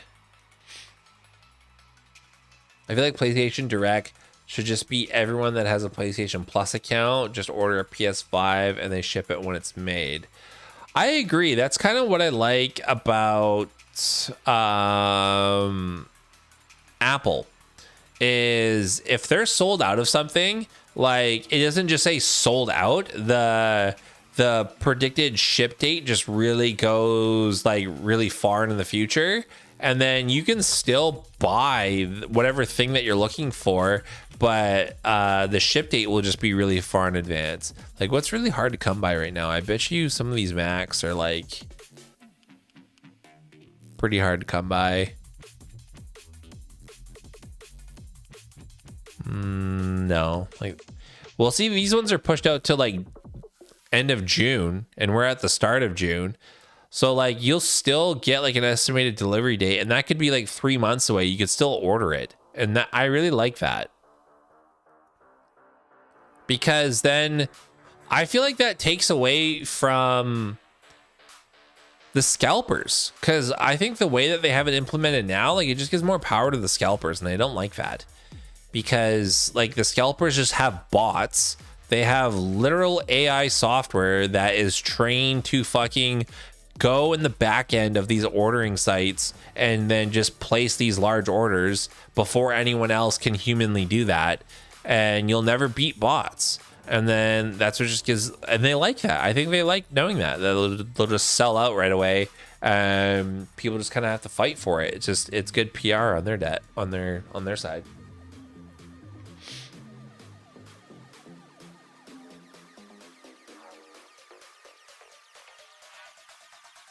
Like a Steam Deck. Does Steam Deck do the same thing? The Steam Deck is an interesting product, and I remember so many people hyping it up, and I'm like, dude, that's gonna be a niche product. It's gonna be a niche product. It's a cool idea on paper, but I don't feel like it's gonna catch on that big.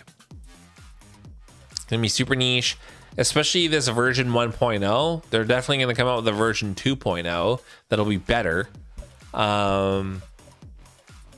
I think a lot more people are just looking for a way for a low cost of entry into PC gaming.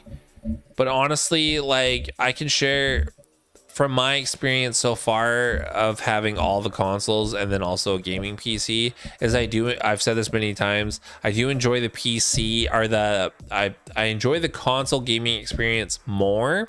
I just love how it's a console and it's meant to play games, and that's all it's really meant to do. And it does have some multimedia functions, but it's essentially just, it's meant to play games. So it's really easy to troubleshoot. They never not work. And then even if you're having problems with your console, you just have to like probably restart it and it works. PCs, on the other hand, you're troubleshooting shit at random times. Like, I'm so lucky that I have like my degree, like my certifications in PC repair and hardware repair, and I've been a technician for fucking 15 years. Cause like there was like just like within my first month of owning my gaming PC, Steam just stopped working, and it said it couldn't update because there's no internet access. And then I don't have a firewall. I just had like, I had the Windows firewall, but I disabled that. And it was like no access to internet. And I'm like, you have internet access, Steam, because I know this, because I can search for games in your search panel, so I know you have access to the internet. And I restarted the computer, no change. I uninstalled Steam, reinstalled it, no change. And then what it turned out, I had to reset my DNS in MS-DOS. I had to reset the TCP/IP, and yeah. Like, I was like, what the fuck? Why should any end user have to know to do that shit to be able to get this stuff to work? And it was just completely random when it did that. I had changed nothing. I had done no updates. Nothing had happened. And then it just did that. Fucking crazy. I have a pre-order for Q3 2022. Not sure if I'm going to keep the pre-order, though. Yeah, like, I think a lot of us, I think now as the world opens up a little bit more, people will be on the go a bit more, but it's still kind of insane right now, especially with like the cost of fuel, and just like the cost of living has gone up so much. I don't feel like people are going to be as frivolous with their money. In the beginnings, or like even like peak pandy, like people were working and we had access to some disposable income because we're all saving money by staying at home. But I think now that a lot of people have gone back to the office, or they've gone back to work, they're not as home as much anymore, and they don't have as much disposable time and disposable income. So I don't know if a product like the Steam Deck is going to be as popular, because a lot of people aren't as on the go, in my opinion. Am I wrong? I could be. I definitely could be. But this is just my perceived perception. Thank you, Pear Bear, for the retweet.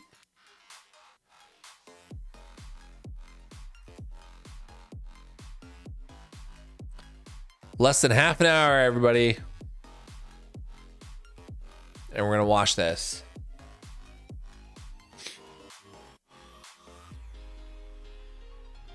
Yeah, again, for those of you listening or maybe lurking in the chat, don't forget to like the video, and also you can throw a comment in there. All the engagement helps. And if you haven't already, make sure that you are subscribed and you've got the bell notifications turned on. All of that hot jazz. I really do appreciate it.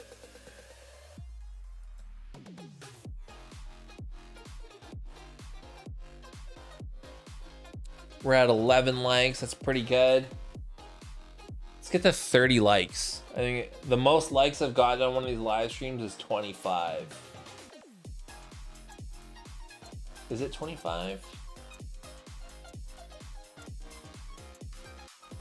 No, 45. My Elden Ring all achievements, the part 1 got 2,200 views. And then after that, they in the hundreds. The YouTube algorithm is fucking wild.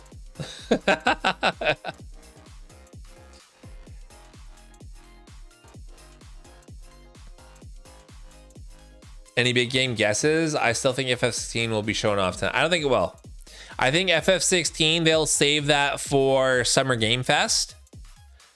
Same with a lot of the big announcements. I feel like the state of play is going to be very lackluster. I feel like the big event is going to be the Horizon VR showcase. And then I think they're going to show a bit more about Forspoken. That's about it. That is my prediction. Got any snacks? I got some of those little panda crackers with the fillings. That was awesome.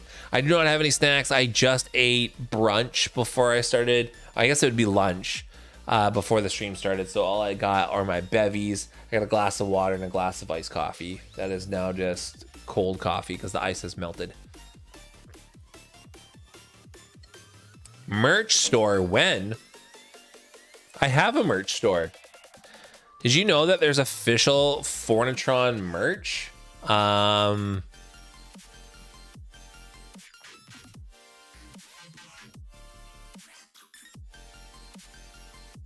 Let me bring this up in a new window.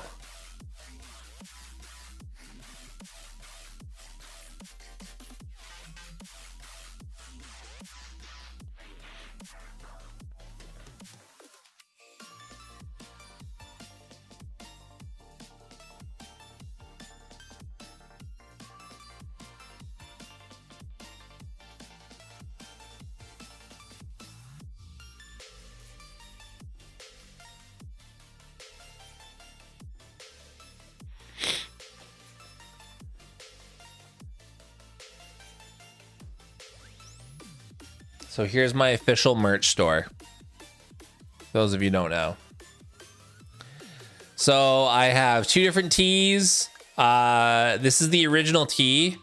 And it says, let's get Bubba Baruto on the back. And it's got FornaTRON on the front. I've got the FornaTRON zip up hoodie and I wear that a lot. I still have the t-shirt. It's my, I didn't put it on today. And then I have a t-shirt that just has the FornaTRON on the front and no Bubba Brutal on the back. No pink ones? No. My brand is black. It's all black. The Swordman, how the hell are you? Swordman, shout out. Thank you so much for all the retweets and all the promo that you give me. I really appreciate you. Are you jacked and tan for this state of play? I feel like a bad fan. Here, I'll put the store in the chat. Don't feel obligated. Please don't. If you want a FornaTRON t-shirt or hoodie, you're more than welcome. Don't feel obligated. Just like don't feel obligated to tip the channel or join, become a member. Those are all cool things. Rosaria, Leah, how the hell are you? Welcome. Don't feel obligated. It all just goes back into the channel. I know a lot of people say that, but like I just use it. Any funds that I make from YouTube or my Amazon affiliates it just goes into like buying gaming stuff. So I use it to buy my gaming PC. I use it to buy games off of Steam. I use it to buy PlayStation games. I already had like all the camera and shit from other projects from my life, but I literally just use it for the channel to make the channel better. So, and I'm always looking for suggestions too. If there are things that you think I should have included on my live stream or on my YouTube channel, let me know. Give me the feedback, and I'm always open to it. Even if you're just like, you're dumb and your fucking head is too big. I'll be like, okay, that hurts, but thank you for the feedback. Stray should be here tonight, I hope. Maybe like a 3 to 4 PSVR 2 games, and hopefully a list of PSVR 2 studios or whatever that are making games for like at a slideshow. I agree with you, Darkborn, because am I wrong? I feel like either Sony officially announced this or somebody announced that Sony is going to be launching PlayStation 5 VR or PSVR 2, whatever they called it. That is going to be launching with 20 games. So I think they will show off like maybe exactly like you said, like a slideshow, and it's just like boom, boom, boom, boom, boom, boom, boom of all like little sneak peeks of the games that are coming to PSVR 2. I think we'll see that. I think the PSVR 2 is going to be the biggest like wow moment of the state of play. Like they're going to show off the Horizon stuff, and at the end they're going to be like, look forward to the following titles, and then and then it's like quickly like shotgun them out, and then we'll be like, whoa, that seems cool. But the rest is going to be pretty tame, I feel like.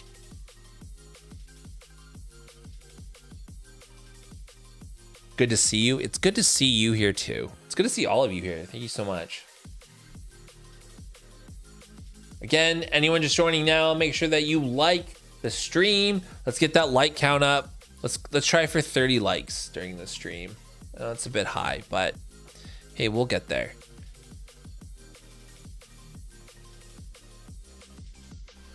Maybe I'll throw in, let's do this, check this out.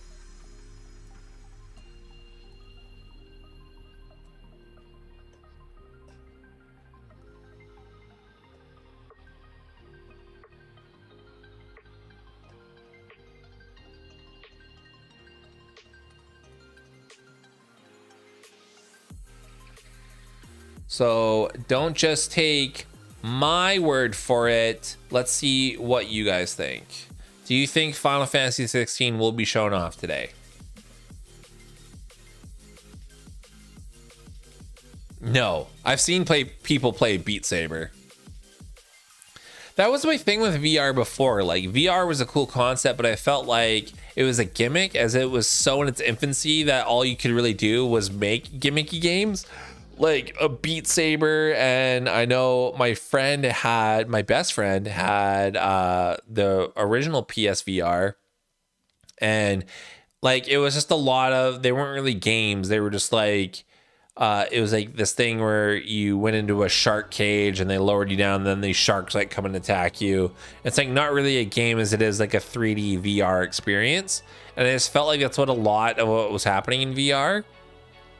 But I think as the hardware gets better and they're able to do more, the games will come along with it. Like I really thought it looked cool, the Resident Evil 4 VR, and I know that's a wicked old game, but like the fact that they were able to incorporate that into VR, I thought was really cool.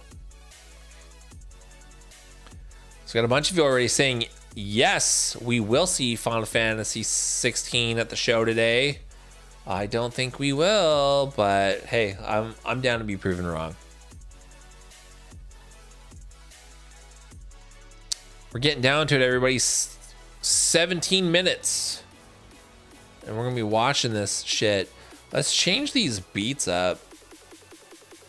I feel like the same playlist is played 3 times already.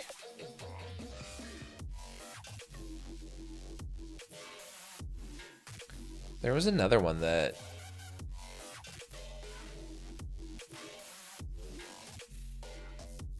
I think this one was good.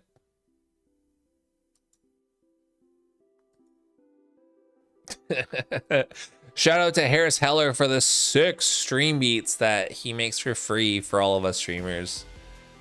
I was gonna make some metal songs that you could do the same thing with, and I made like 6 and then I got tired of it. It's hard work. I hope everyone's getting their bevies ready. I might get a refill of my water. I was hoping Hogwarts gameplay, but I doubt it. You know what? I don't doubt that. That might be something that gets shown off. That's a good point. Because didn't they recently release a trailer for the Hogwarts game? Making a coffee, yeah. I make cold brew. I know that's such a ooh la la type thing, but I don't like hot coffee because I'm a bitch and I don't like having to wait to drink my drink. So I make cold brew. And the thing about making cold brew is that it takes 12 to 14 hours for the grounds to like steep in the water. So like you essentially just put a bunch of grounds in a filter and you dunk it in a jug of water and then you let it sit in your fridge for 12 to 14 hours. And it sucks because I'll finish the coffee after like 2 days and then I'll forget to make more. And then I'll want some and I'll be like, oh, I gotta make it, but it's not gonna be ready for a while. So then I gotta go to Starbucks or good old Mickey D's and get myself a fucking iced coffee.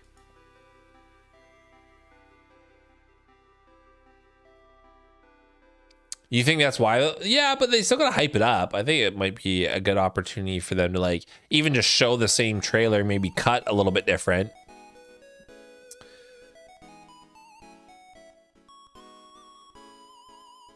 I don't know. The literal only reason why I like cold brew is because I can just drink it like it's water, or I can drink it like it's a soda.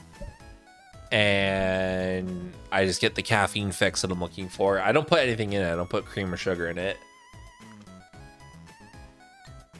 And people look at me like I'm a psycho when I fucking order it. Like I'll go to Starbucks and I'll be like, can I get a venti black iced coffee?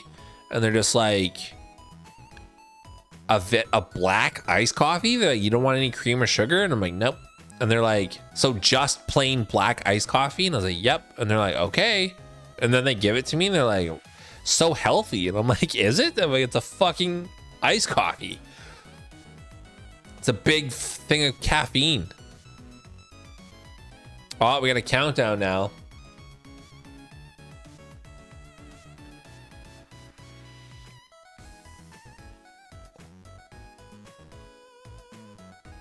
Maybe I'll put Twitter away.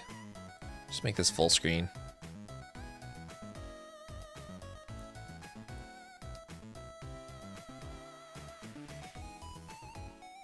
All right. Okay, everybody, I'm just gonna refill some of my drinks here, so I will BRB. Everybody get refills, get your snicky snacks. This shit's about to get started, so BRB.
I agree. Keep your expectations low, real low, everybody.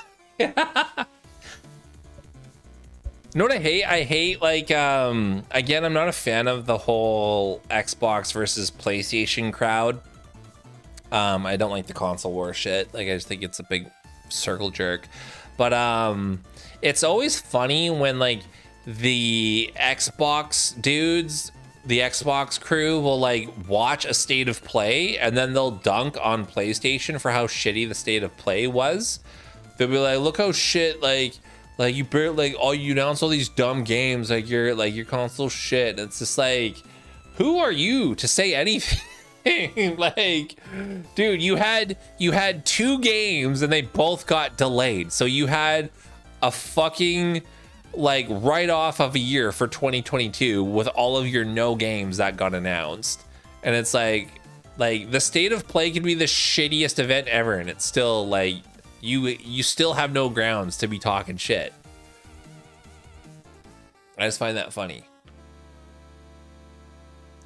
You know what I'm low-key kind of looking forward to is that Scorn game that's coming out for Microsoft.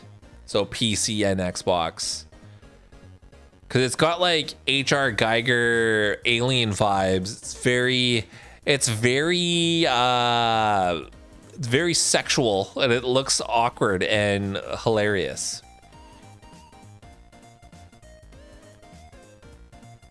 If FF16 shows up, add pink hoodies to your merch. I will do that, and people can continue to not purchase them.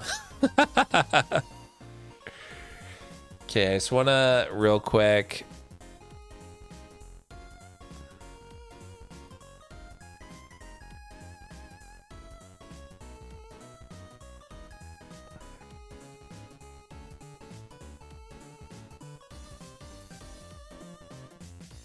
Like, this game looks fucking wild.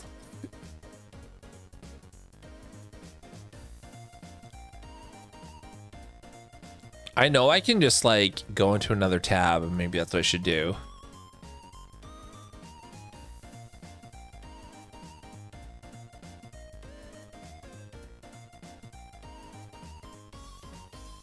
There's a 10-minute gameplay demo. I don't want to open one of these and have it be some fucking YouTuber like me, like, talking. Yeah, get out of here.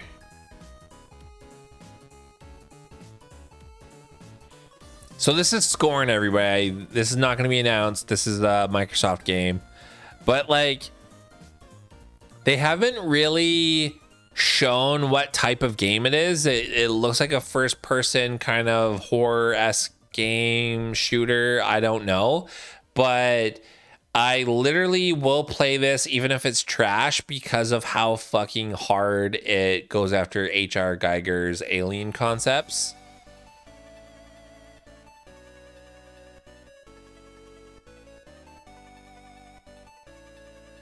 And I'm into it. Like, I'm into, like, the gross fucking aesthetic.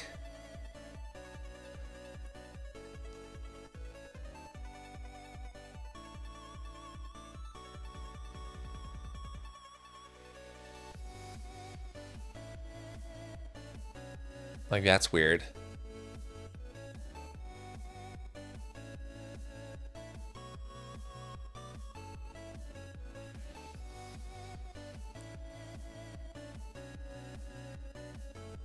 Yeah, is this like a point and click game and then you're solving puzzles? Like, what is this? I could live there. That's what my last apartment looked like. See, there's some first-person shooter aspects of it.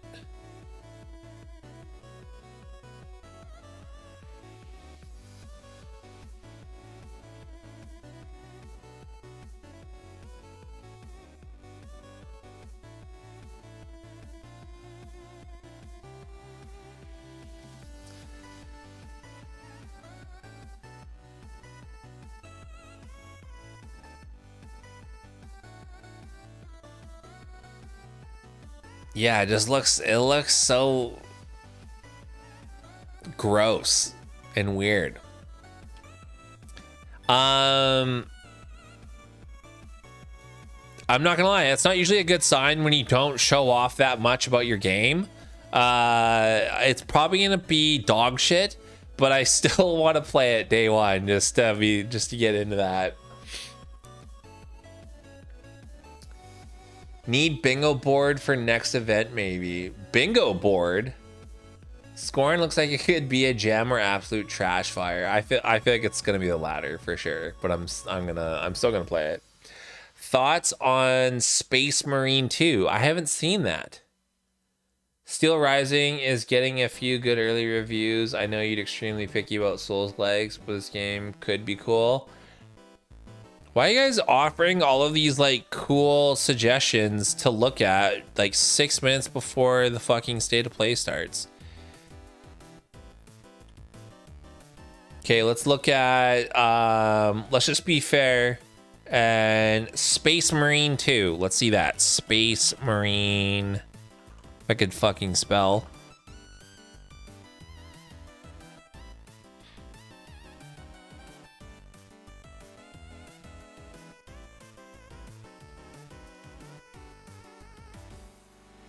Do you guys want the music off?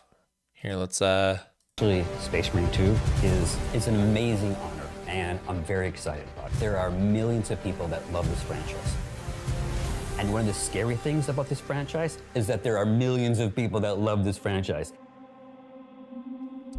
We didn't just want to create any third-person shooter. We wanted to create a game that embodied the galactic warfare that you come to know from this franchise. It is a passion piece for all of the people working at Saber. You know, these are people who've read the novels for years, who've played the games, and so nobody has higher expectations than us. I'm playing physically what amounts to like a super galactic space warrior. You know, these guys are 2.5 meters tall. They're probably about 500 pounds before you even put... So, okay, just real quick. Look at that.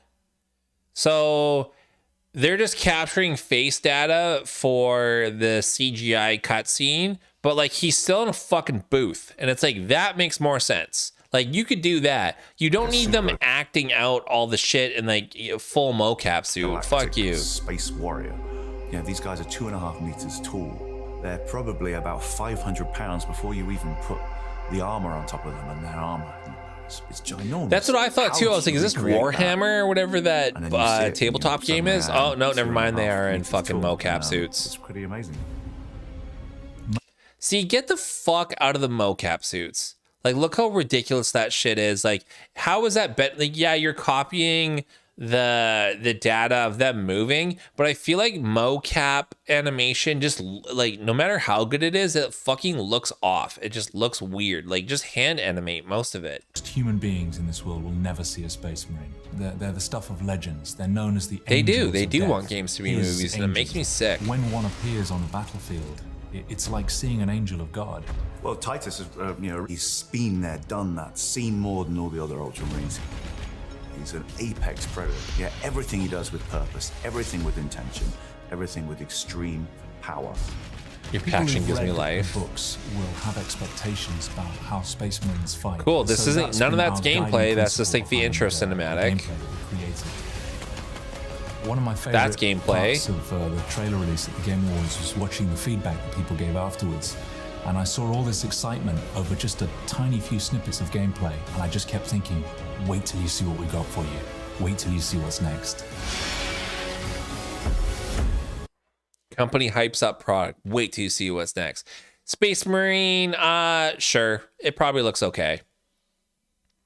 It's going to be heavy on the cinematics, I can already tell. They didn't invest all that mocap suit shit just to not have a bunch of cinematics. And that's what I feel like the biggest problem with a lot of modern games is. It's like, we need to go back to, and that's why FromSoftware, that's why Elden Ring was so successful. We need to go back to the core roots of gaming and video games, where you had your initial splash like screen cinematic. So when you sit on the home screen of your game, like the start game, continue, options, when you sit on that too long and then it does like a cinematic of the game, you have that cinematic, and that hypes up the world of the game and like what your expectations should be of the game. And then you can have your intro cinematic. So when you start a new game, and then you have like the intro cinematic to kind of get you into your character and place your setting and just get you going on what the story elements are going to be. And then after that, it should just be gameplay.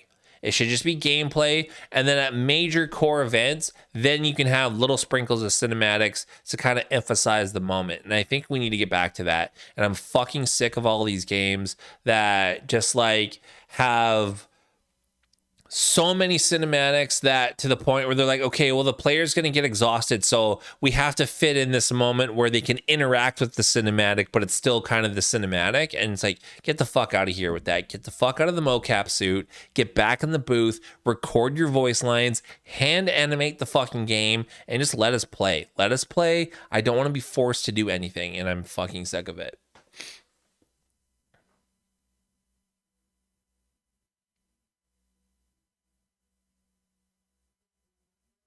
I like game cinematics if they're done really, really well. Me too, Souls Master. Yeah, again, you can have that, but I should be able to skip it for sure. If I'm like, okay, I get the gist of it, skip, I feel okay about that.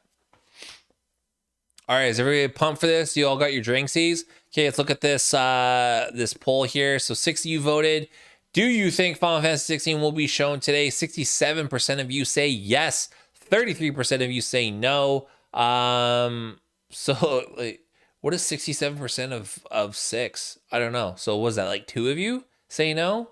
All right. You got 10 seconds to vote. Anyone left straggling who hasn't voted? I'm going to end the poll right. Let's do this, everybody. Do I have the volume on?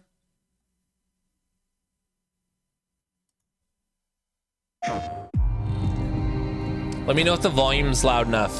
It's loud in my ears, so.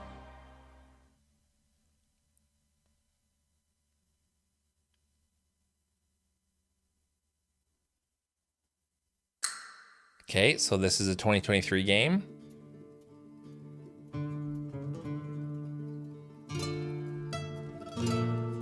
Oh, is this the remake of Last of Us?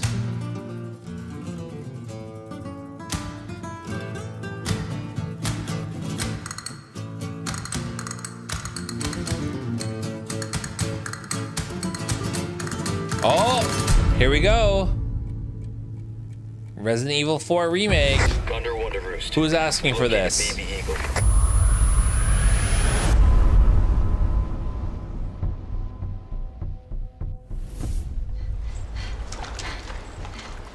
So I haven't played any of the remakes. I heard 1 and 2 was good. People didn't like Resident Evil 3 remake, and I don't know why.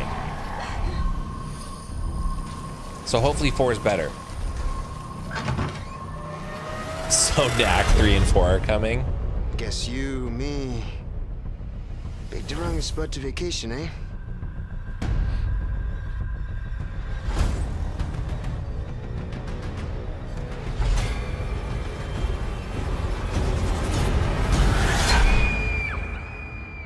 You will receive our most sacred body. It begins now.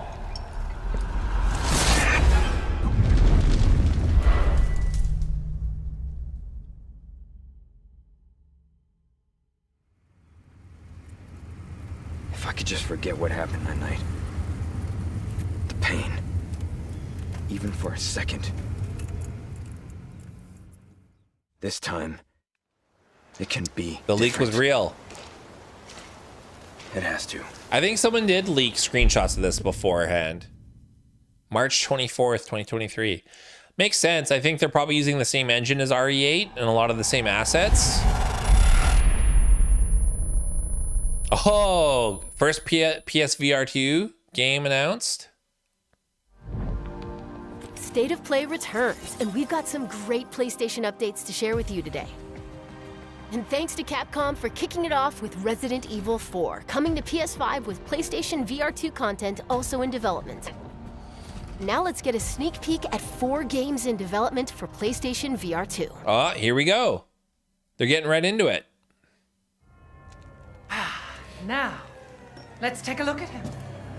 This makes sense. Milk Wow. the most you can. Well, Ethan Winters. You gotta pay for those fucking You mocap escaped suits. my little brother's idiot games, did you? Let's see how special you are. Yes, Mother. Yes,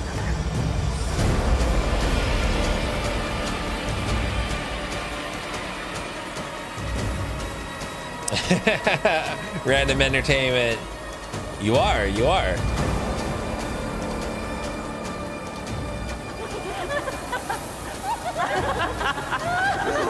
I love the subtitles.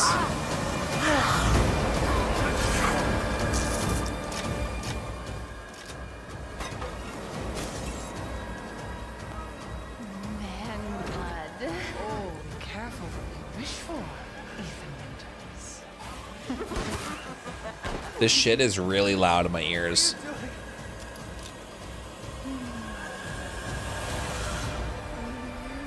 RE8 mocap edition.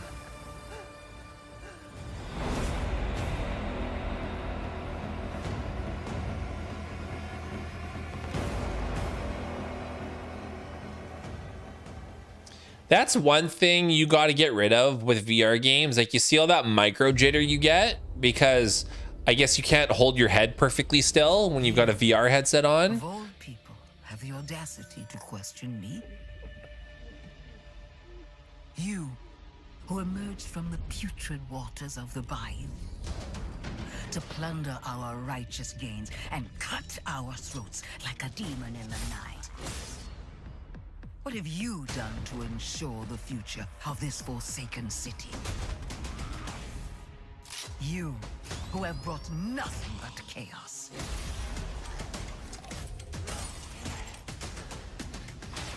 When death was swallowing this city whole, it was I who resurrected it. It was So I a who subpar shined zombie every game? beacon of hope for all. The tower cries out for blood, and I vow to spill it. When the bells Crush ring, me. the songs they sing will be righteous.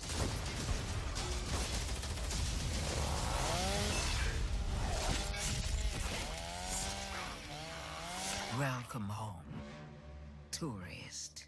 Okay, I gotta turn this down just a little bit. It's just like a little loud in my ears. I'm sorry.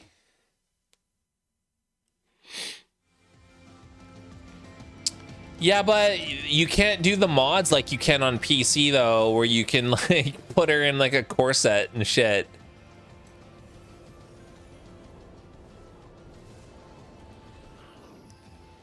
I think that was a really good move for PlayStation to change the controllers for VR to those ones that actually have like joysticks on them, because the fucking PS Move controllers were just garbage. And I think that's what led to the first PS VR games being like those like on a track type games.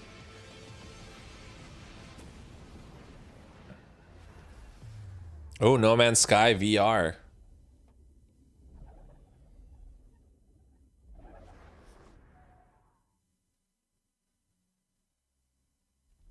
My stream is slightly delayed? Probably. Where are you taking me? I asked you a question. See, this looked like it was like on a track. Reyes is a good shot. Yeah, and I'll put arrows through both of us. Like, you probably can't leave that boat and you probably just have to watch what's happening. It's a snap mob. We're not gonna make it.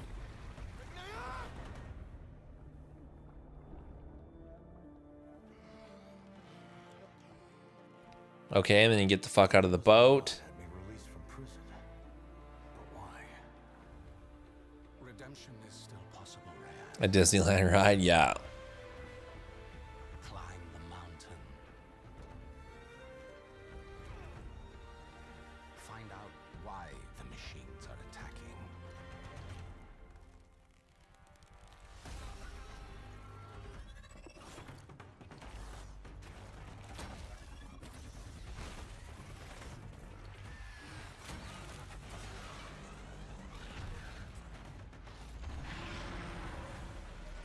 Do that, and you shall be a free man.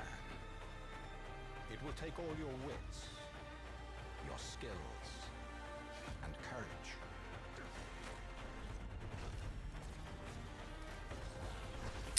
So you're not going to be playing as Aloy. You're just going to be some random dude. That's kind of the whole point of the Horizon games, is that you get to be Aloy. But I guess they couldn't make you Aloy because then you'd have to explain why you don't have all your abilities as Aloy. So you're just some random dude that's like learning how to fight and do all that shit. I'm Ben McCaw, narrative director at Guerrilla. I hope you enjoyed your first look at Horizon Call of the Mountain, coming exclusively to PlayStation VR 2. We're also happy to announce that a big update to Horizon Forbidden West, including New Game Plus, will be available to download on PlayStation 4 and PlayStation 5. There isn't New Game Plus in Horizon Forbidden West? Running sim confirmed? Yeah, it looked like it. Ooh.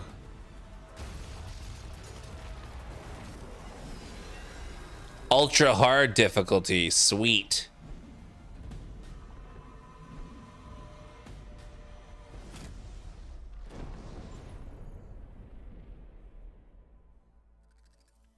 Again, if you like Horizon Forbidden West or Zero Dawn, that's fine. I'm not a fan. All of us at Guerrilla, thank you for your continued support, and please stay tuned for more. The volume is low, but I'm loud. Oh yeah, I turned it down in the stream.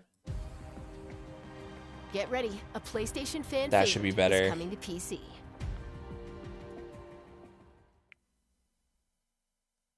Oh, another. This is probably Returnal. These past few No, years, never mind. sacrificing so much and asking for nothing. If you want to change the world, They're bringing Spider-Man to PC. who can make the hardest decisions? Do you really need two of those? You are everything that's wrong with this city! I'm gonna go, Do your thing. I wonder if they're gonna do Miles Morales as well. Just ask for help next time. Time to bring back the glory days.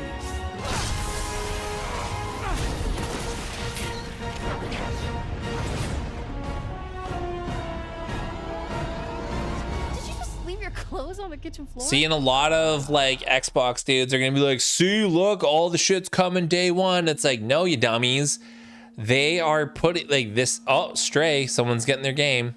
Spider-Man's coming to PC to fucking promote Spider-Man 2 that's coming out on PS5. Like, it's to hype up the sequel.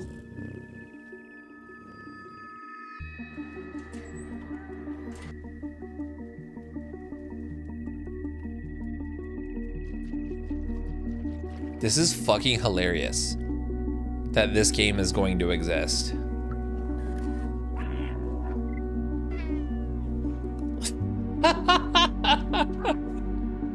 This is a day one purchase for me, everybody.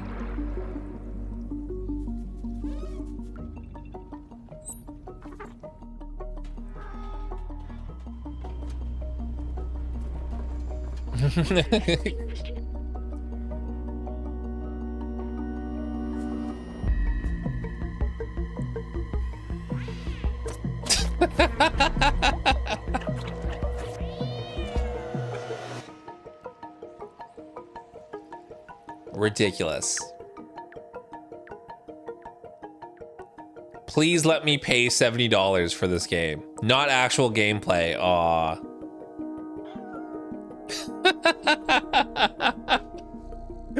Please let me pay $70 for that game. Explore a mysterious cyber city in Stray, coming to PS5 and PS4 July 19th. PlayStation Plus extra members Stealth of cat Hive can game? download Yeah, Stray look like at it. no extra cost when it launches next month. Up next, 3 games that will get your heart racing. Did it just say Stray was coming to PlayStation Plus premium tier like day one?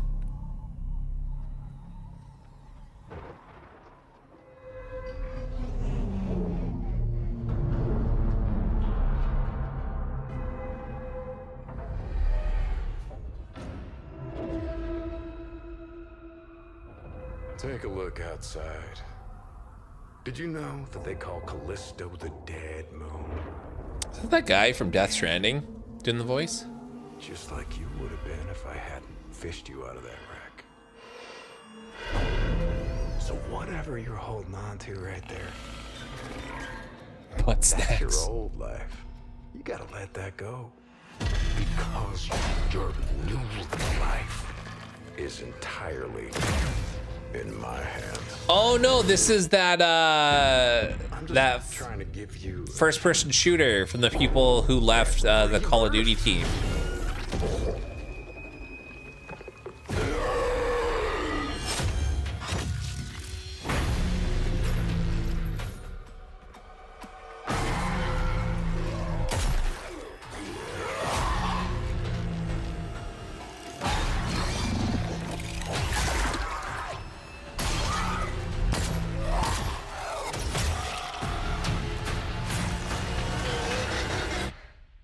I just love that last part.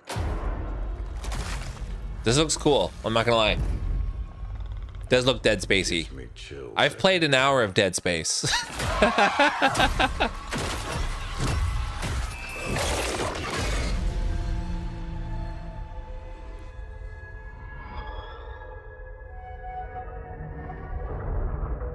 Wow, December. That looked cool. I hate in games that have a slow reload mechanic to kind of build up anxiety or to, like, I don't know. 2030. A new blood sport. Some cell shaded fucking game. And in the arena, Yeah. there will only be the victorious. The cinematic trailer that they released a week or so ago, I was like, okay, well, that's cool for a cinematic trailer, but I want to see the gameplay. That game does look interesting. I definitely will play that day one.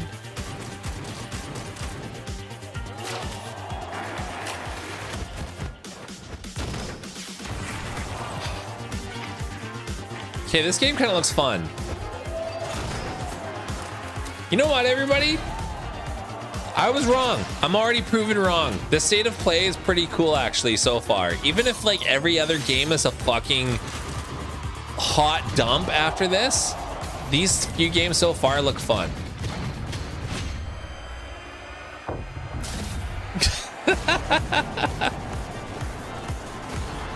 This game looks so dumb and fun. I just like it.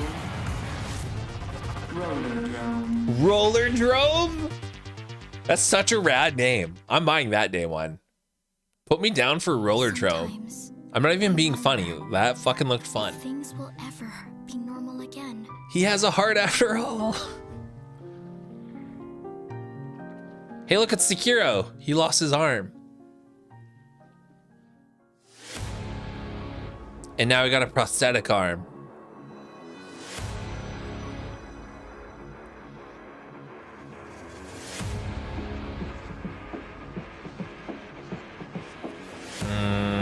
No, I don't like that.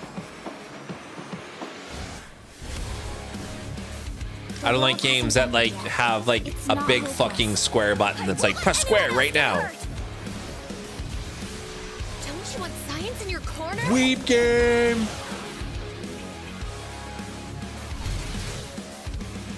Oh, ew. I'm going to miss them. I look forward to seeing what you can do.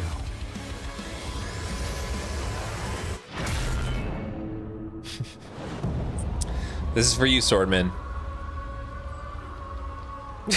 I like Brian. Oh, never mind. You have to pay me to play this one. Yeah, not my type of game. Not my vibe. Eternites? Eternites. How would you pronounce that? Eternites. Eternites. Action games and dating sims collide in Eternites. And Coming to dating PS5 and sims. PS4 next year. Fuck yeah, that's how you're gonna Let's meet check the back in person with of your Capcom dreams. for a new look at an upcoming heavy hitter. An upcoming heavy hitter from Capcom.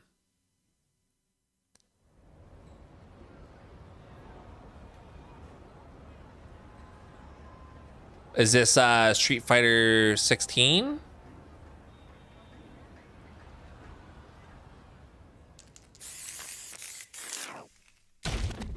Oh, fuck yeah. You know it's going to be extreme with the graffiti. Yeah, this is Street Fighter 16. Looking for strength, it's not like a game. This journey doesn't have a real ending. That's my alt Steve account. Yeah, so nobody sees that I play those Wii baiting games. If you want to start off on the right foot in this city, hit the streets. Yeah, hey, there I do this. Never feel loose. And when I get Fuck yeah. I love it when they make games more street.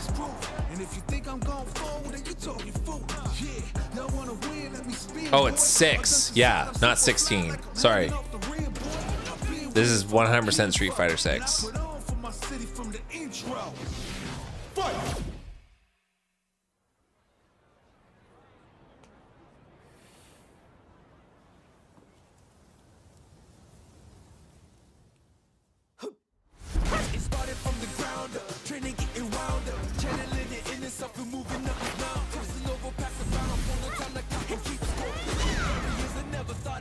I think I'm the only one who is still hoping for Dragon's Dogma 2. How lewd will this be, I wonder?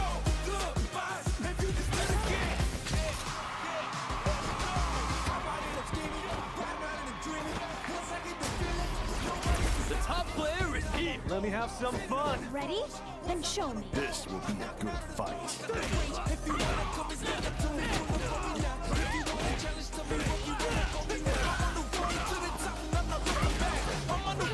I'm not big into fighting games, so cool.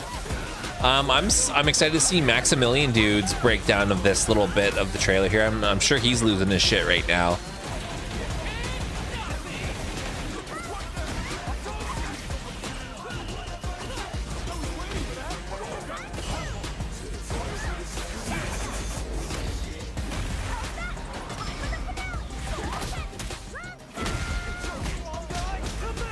This is our destiny. My secret art.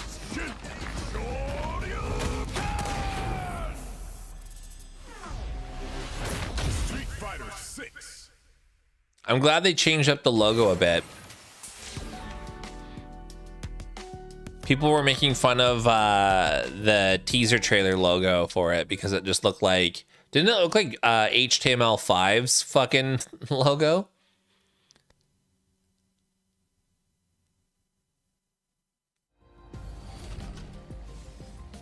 That was your first look at Street Fighter 6 gameplay. Mark your calendars. It comes to PS5 and PS4. Well, it looked clearly ripped off. Now it's time for 2 indie adventures arriving later this year. Oh shit, I thought Tunic was a fucking Xbox exclusive.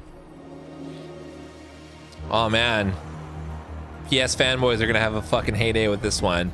This game was neat. It wasn't anything special. It's a good looking game.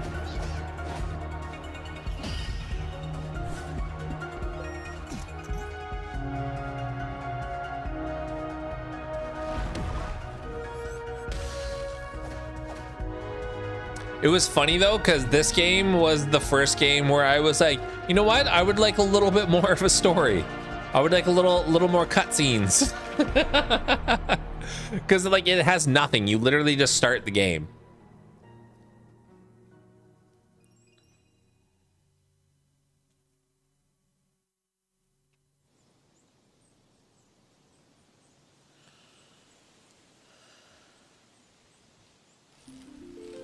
She set out to record life at the end of the See, then you get games like this. to make it real for people in the future. And again, like She asked us about living together. gaming is a niche in itself. And I'm sure there's like eclectic niche people that are fucking into a game like this. When the season turns, what will remain? A wholesome life simulator of someone discovering themselves. She saw, what she captured. They're really hitting the she. Carries the sounds of the season. See how it's included in like every sentence? She did this, she did that. Hey, if this is the game that you've always been looking for, cool. The way she listened made you want to tell her everything. I got to look in her journal. The world was telling her its secrets. I think she even figured out what will happen to us when the season ends. Is it going? Is it gone? Not yet.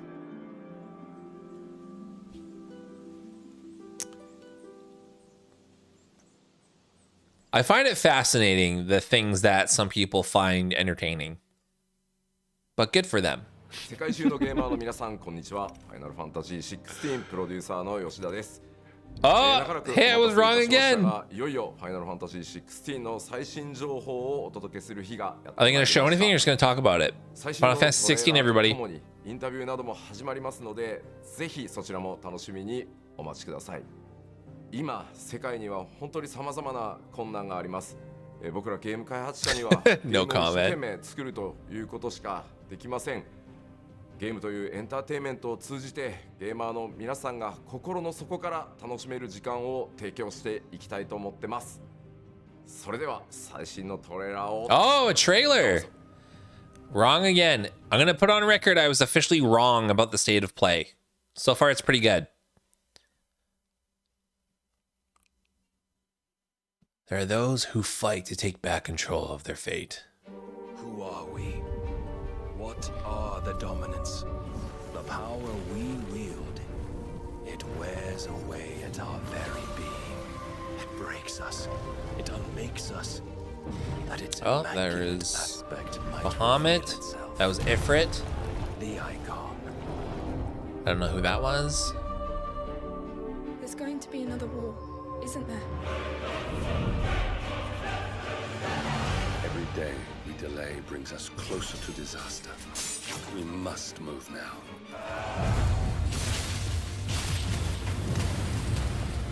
The chaos he would wreak would sweep all of Valisthea into the abyss.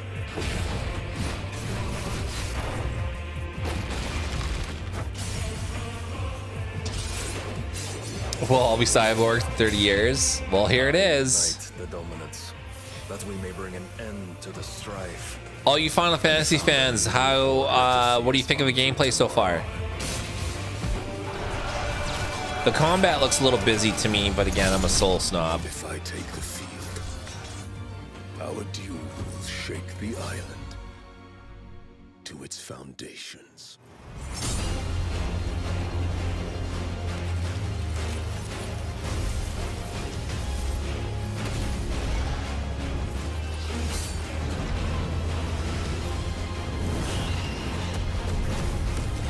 That's one thing I love about Final Fantasy games, is that they have those tropes that they bring back in all their games.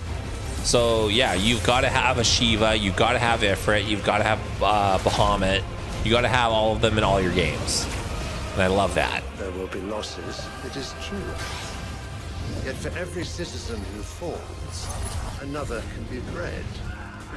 For every home that burns, I find it very interesting that they have like kind of like a fighting game health bar on each side.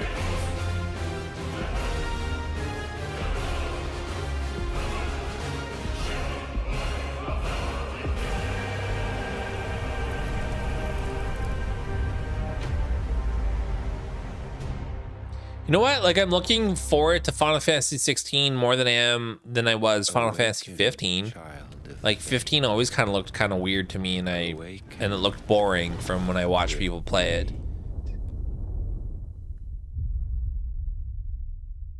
Summer 2023. That's quite the stretch. But you know, that's kind of normal. And that's a wrap.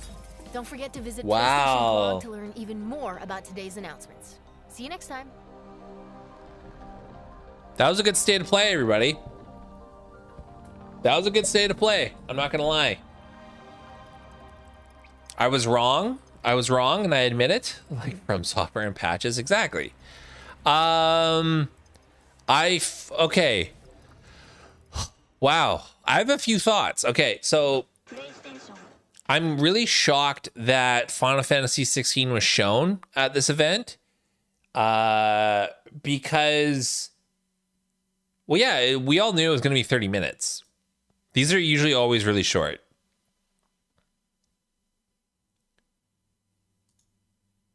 But damn, dude. Wow, I have a lot of thoughts. When I see Ryu trend, yeah, get on trend with his beard, or isn't it Ryu? Ryu, yeah. Sorry about that, everybody. I said Ryu. Wow. Okay, so let's finish my thought there. So again, I'm really surprised that they showed off Final Fantasy 16. The reason why is because Forspoken is coming out in less than 6 months, and I kind of feel like they've dropped that game. Like, I feel like they delayed it, and I don't feel like there's a lot of faith behind that game because they literally have done almost nothing to mention it or bring it up or hype it up for its eventual release. And that's pretty telling about how that game's gonna fucking turn out. Maybe they're gonna show it off at Summer Games Fest, but still, like, that was the whole point that I thought that Square Enix had a little bit of a predicament, because people are just thirsty for FF16 information, which they just gave them. People are also thirsty for Final Fantasy VII Remake Part 2 information. And I know the anniversary for Final Fantasy VII is, it's almost at the 25th anniversary. I think in September. So, and then Final Fantasy 16 isn't coming out till summer of 2023, so a whole year from now. So when's Final Fantasy VII Remake Part 2 coming out? But yeah, wow, like, I don't know, like, I've put it on record, and I'm not rooting for these games to suck, but I'm putting it on record that I feel like Forspoken is gonna be a fucking hot pile of shit. Like, I feel like it's not gonna play well, it's gonna be glitchy, and I bet you it's just like, it's not gonna have that great of a story. Like, I feel it's just gonna fizzle out. But I'm happy to be proven wrong. I'm definitely gonna try it when it comes out.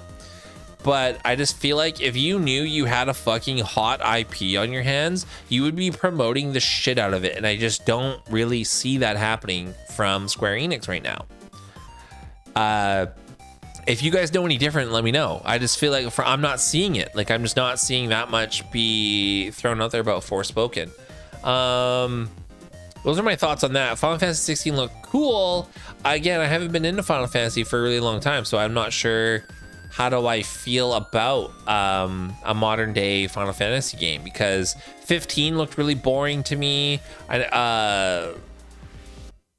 Like 13 I heard wasn't that good. I tried playing it and it was, I don't know, I feel like that time went and passed for me.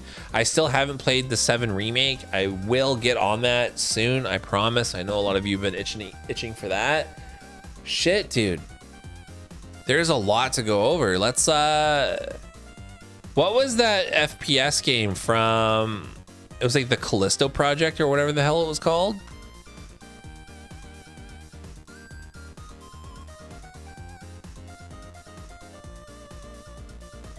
Resident Evil 4 remake, we've all been anticipating that for quite some time, because like they're gonna keep remaking those games.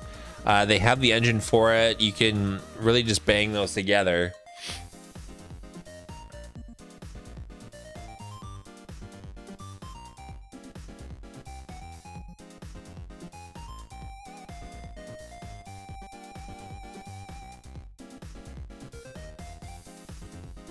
I agree with that. The Swordman, but like, would today's gaming audience enjoy turn-based gameplay? It might be a product of our time, and people might it might be a dated mechanic to them.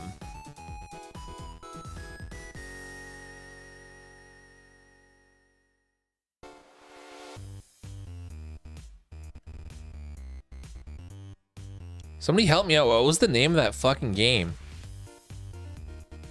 That FPS game.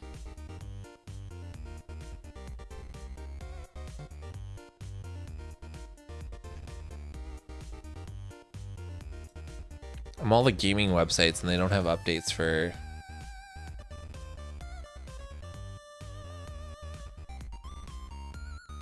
Roller Drome looked awesome. Yeah, it was the Callisto Protocol.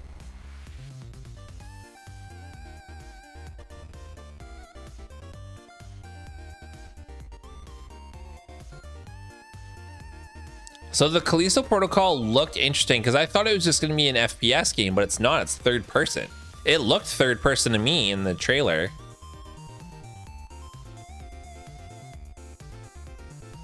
All that looked like cinematic footage.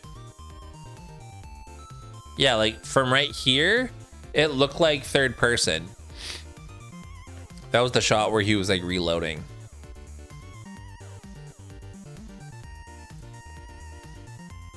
It looked really interesting. So that's a day one for me. Space Marine is not.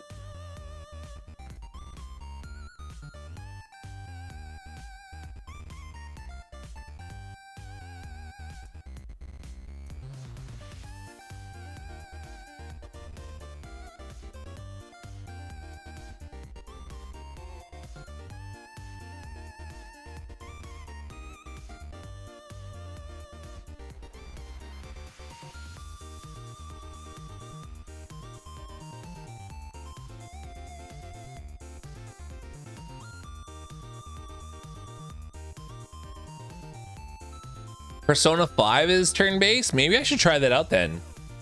I'd play that. I like turn-based RPGs.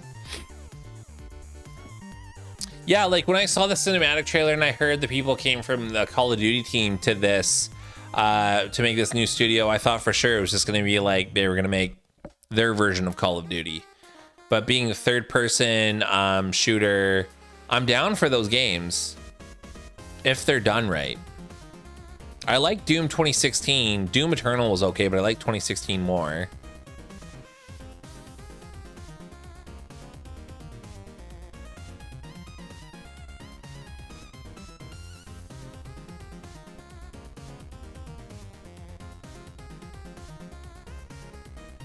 One gripe that I have with a lot of these games is like they make like monster enemies, like they look too polished. I don't know, like look at its skin, it just looks like clay to me. And then look at all the detail the human characters have. So why does the monster have to look like a lump of clay and then the human character looks like that? Even that looks like a lump of clay. That's my only gripe. That looks cool. I can already tell this game you're gonna have a slow reload with your weapon. That's gonna be a part of it. It's so you can conserve ammo, and it's to add that element. I was trying to bring this up during the state of play. It's to add that element of urgency, and I'm not a fan of that.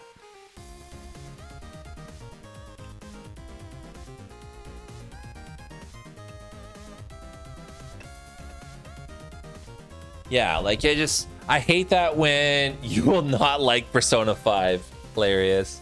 I don't hate weeb games. I'm just not like a big anime dude.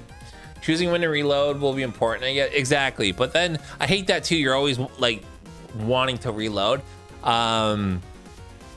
I hate that. Like that's part of the gameplay mechanic where it's just like you'll open fire and it's because you're just spamming the fire button, and then they want to penalize you for doing that by making a slow reload, and then the monster will get you. That made of clay aesthetic, yeah. I don't know, like I just feel like you could. I'm not a game developer, so I don't want to talk too much shit, but like I just feel like you could put a little bit more effort in making your monsters look a little bit more, I don't know, gruesome. That roller drome shit looked fun as hell. Like I know it sounds like I'm being like sarcastic, but I dig it. Roller drome.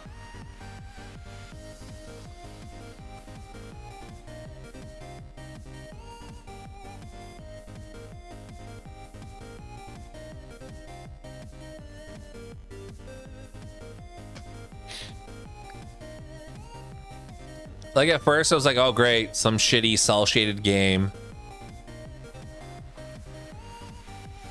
But it just looks like a fun, good time to me. Like, and these kind of games are important as well. that don't take themselves too seriously, that aren't big, that don't have like big over bloated story elements. It's just like you're on fucking rollerblades and you got guns. Shoot the shit out of these people. Collect some coins. You need that. You still need games like this. I hate when games try to make their story like super big with a bunch of twists and like super deep when they don't have to. That was my biggest complaint with Trek to Yomi. So Trek to Yomi could have just been like this cool game that was kind of fitting this old samurai movie aesthetic. It was just like a side-scrolling kind of beat 'em up samurai style. But they try to hit the story points way too hard, and I'm just like, I don't care about your fucking story, dude. Like I don't give a shit. Like just let me hack and slash some of these other samurai dudes. Dude, I'm in for it. I'm in for Roller Drome, dude. Like probably zero mocap. Yeah, see like the possibilities you give yourself when you fucking take out the mocap suit. I'm gonna loop this. Makes me think of Tony Hawk games. Yeah, me too. It just looks like fun. It looks like a fun, good time. Okay, I need to admit to the world that I was wrong about State of Play, and it was fun.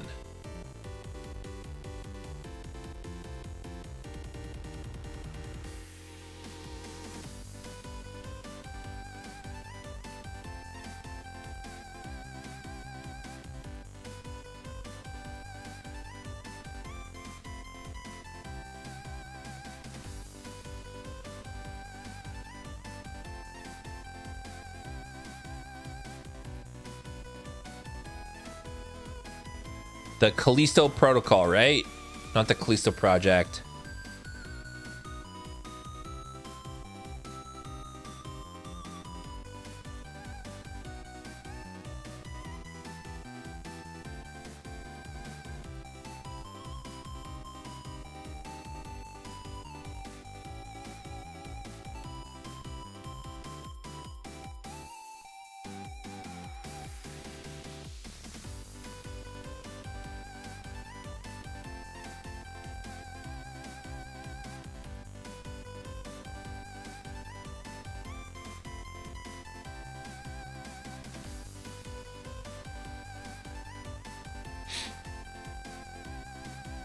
What's everyone else saying about the State of Play?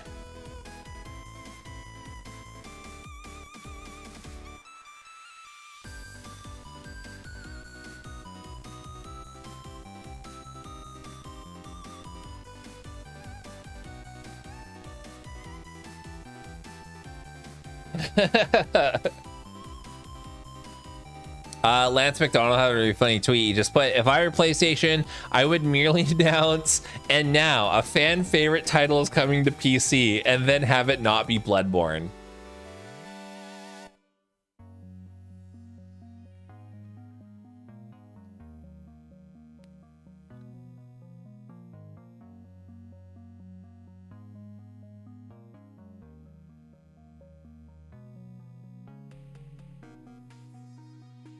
Darkborn had a tweet.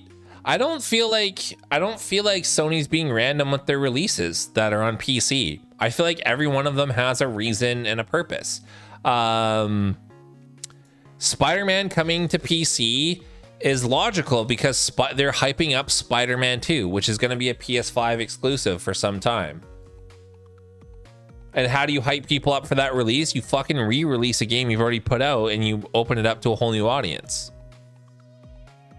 And like I've mentioned before, even if you get like 5% of those PC players to potentially buy into the PlayStation console, that's still a huge win for Sony.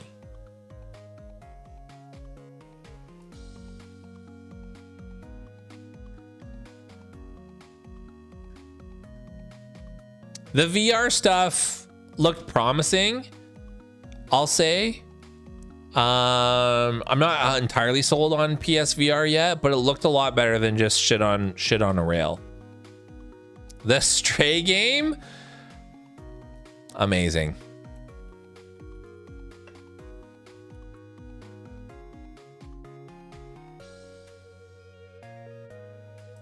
That was 10 months ago.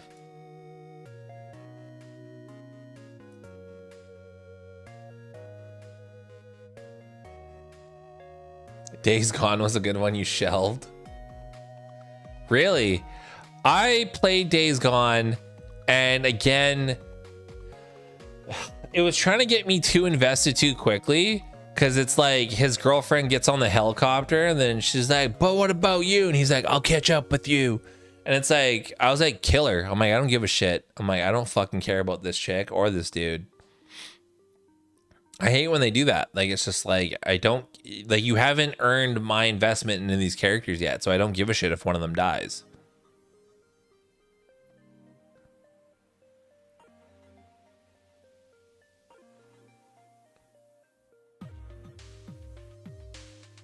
I love, like, I think it's cool that this kind of a game got greenlit, because it just shows you just how vast and diverse the gaming audience is.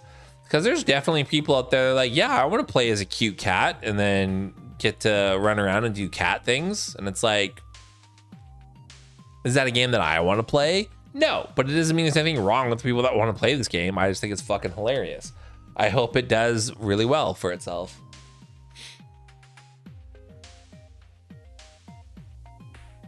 Gunvolt, I've never heard of that game. It's like this Mega Man X-like game. I loved Mega Man X. Stray was MVP for me. Oh,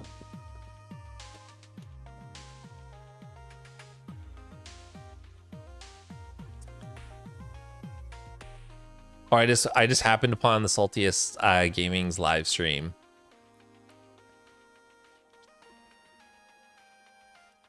I'll give him an upvote. Saltiest Gaming, everybody. Saltiest Gaming he's a goat. Even though I don't agree with some of his PlayStation versus Xbox stuff, he's a good guy and he supports small creators like me, so I have nothing but respect for that dude. But yeah, that was a lot of fun, everybody. We've been going for almost 3 hours. I'm pretty talked out. That was a good state of play. I'm really happy with everything that got announced. I'm blown away. I was expecting it to be like a lot of games like Stray and that other game that was just like what she's doing, what she is going to do. She is going to discover this. She will figure it out. She has done this. And it's just like, okay, we get it. We get it. Again, everyone who's worked on that game, I'm happy for you. I hope your game achieves all the things that you want it to achieve. And I wish nothing but the best to you.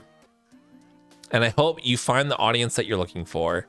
And I hope that they respect and absorb the message that you are getting across, and it inspires others.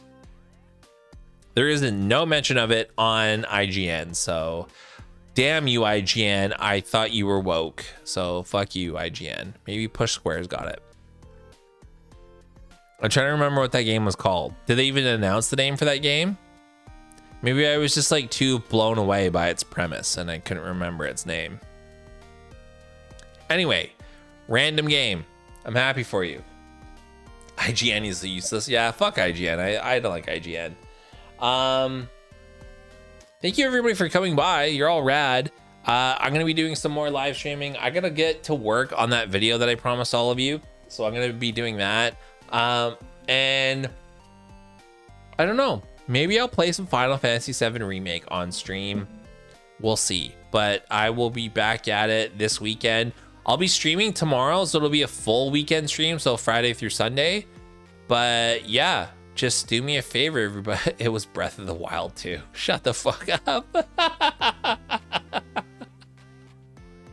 It was her story in Breath of the Wild 2. But I'm out of here, everybody. Enjoy the rest of your day. I know Warwanda's got a full day ahead of him. Swordman, thank you always for the support and hanging out. Pear Bear, thank you so much. Who else came by today? As RTM, thank you so much for hanging out. Giacomo, thank you. Brian, thank you so much for hanging out. Who else was here? Random Entertainment, thank you for lurking and hanging out. Appreciate you. And I know there's others. I'm missing other people too. Who was up in here? I gotta scroll through. Make sure I give people the shout outs that they deserve. Again, if you were lurking and you weren't chatting, I appreciate you as well. And for those of you who are watching afterwards, I also appreciate you so much. It really means a lot for you to come by. Darkborn, thank you so much. Big shout out to Darkborn. I hope you saw the bit earlier where I talked about why I didn't like I'm not watching the rest of the Obi-Wan series. Who else? Oh, Alicia Media, Alicia Media. Thank you so much for coming out. I know Stephanos dropped by. I don't know if you're still in the chat. Thank you so much. Who else was here? I know I'm missing one more person, or I'm missing. Oh, Pollux was here. Pollux, thank you so much for coming out and hanging out with me.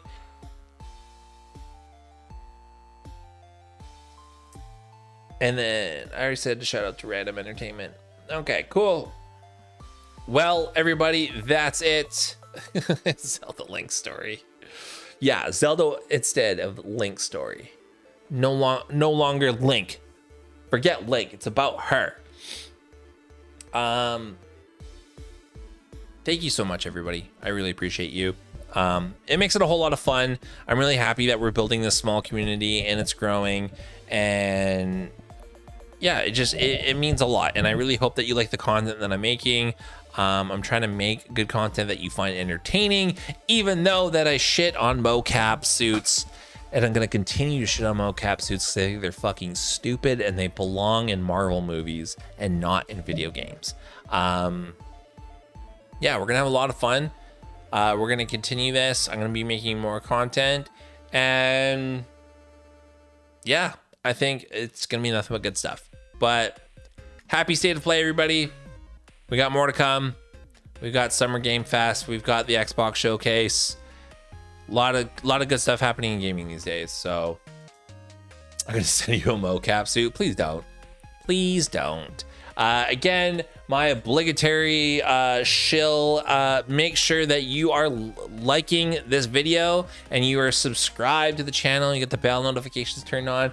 How many likes did we get up to? We got to 14. Barely half of our goal of 30. That's fine though. We're still small. And then if you are feeling zesty, consider joining the YouTube channel and becoming an official member of the FornaTRON crew. I will be putting some exclusive content there for channel members, and we'll work on that. Shout out to Lord Zero, who is my first and only channel member right now. I appreciate you so much. And hey, and if you're feeling extra zesty, you can also you could tip the channel, you could throw a super chat down, you can buy merch. You don't have to do any of that though. Just hanging out and being cool. That's all I need. But yeah, I appreciate you, Warwana. Thank you. I'm out of here, everybody. Enjoy the rest of your day. Peace.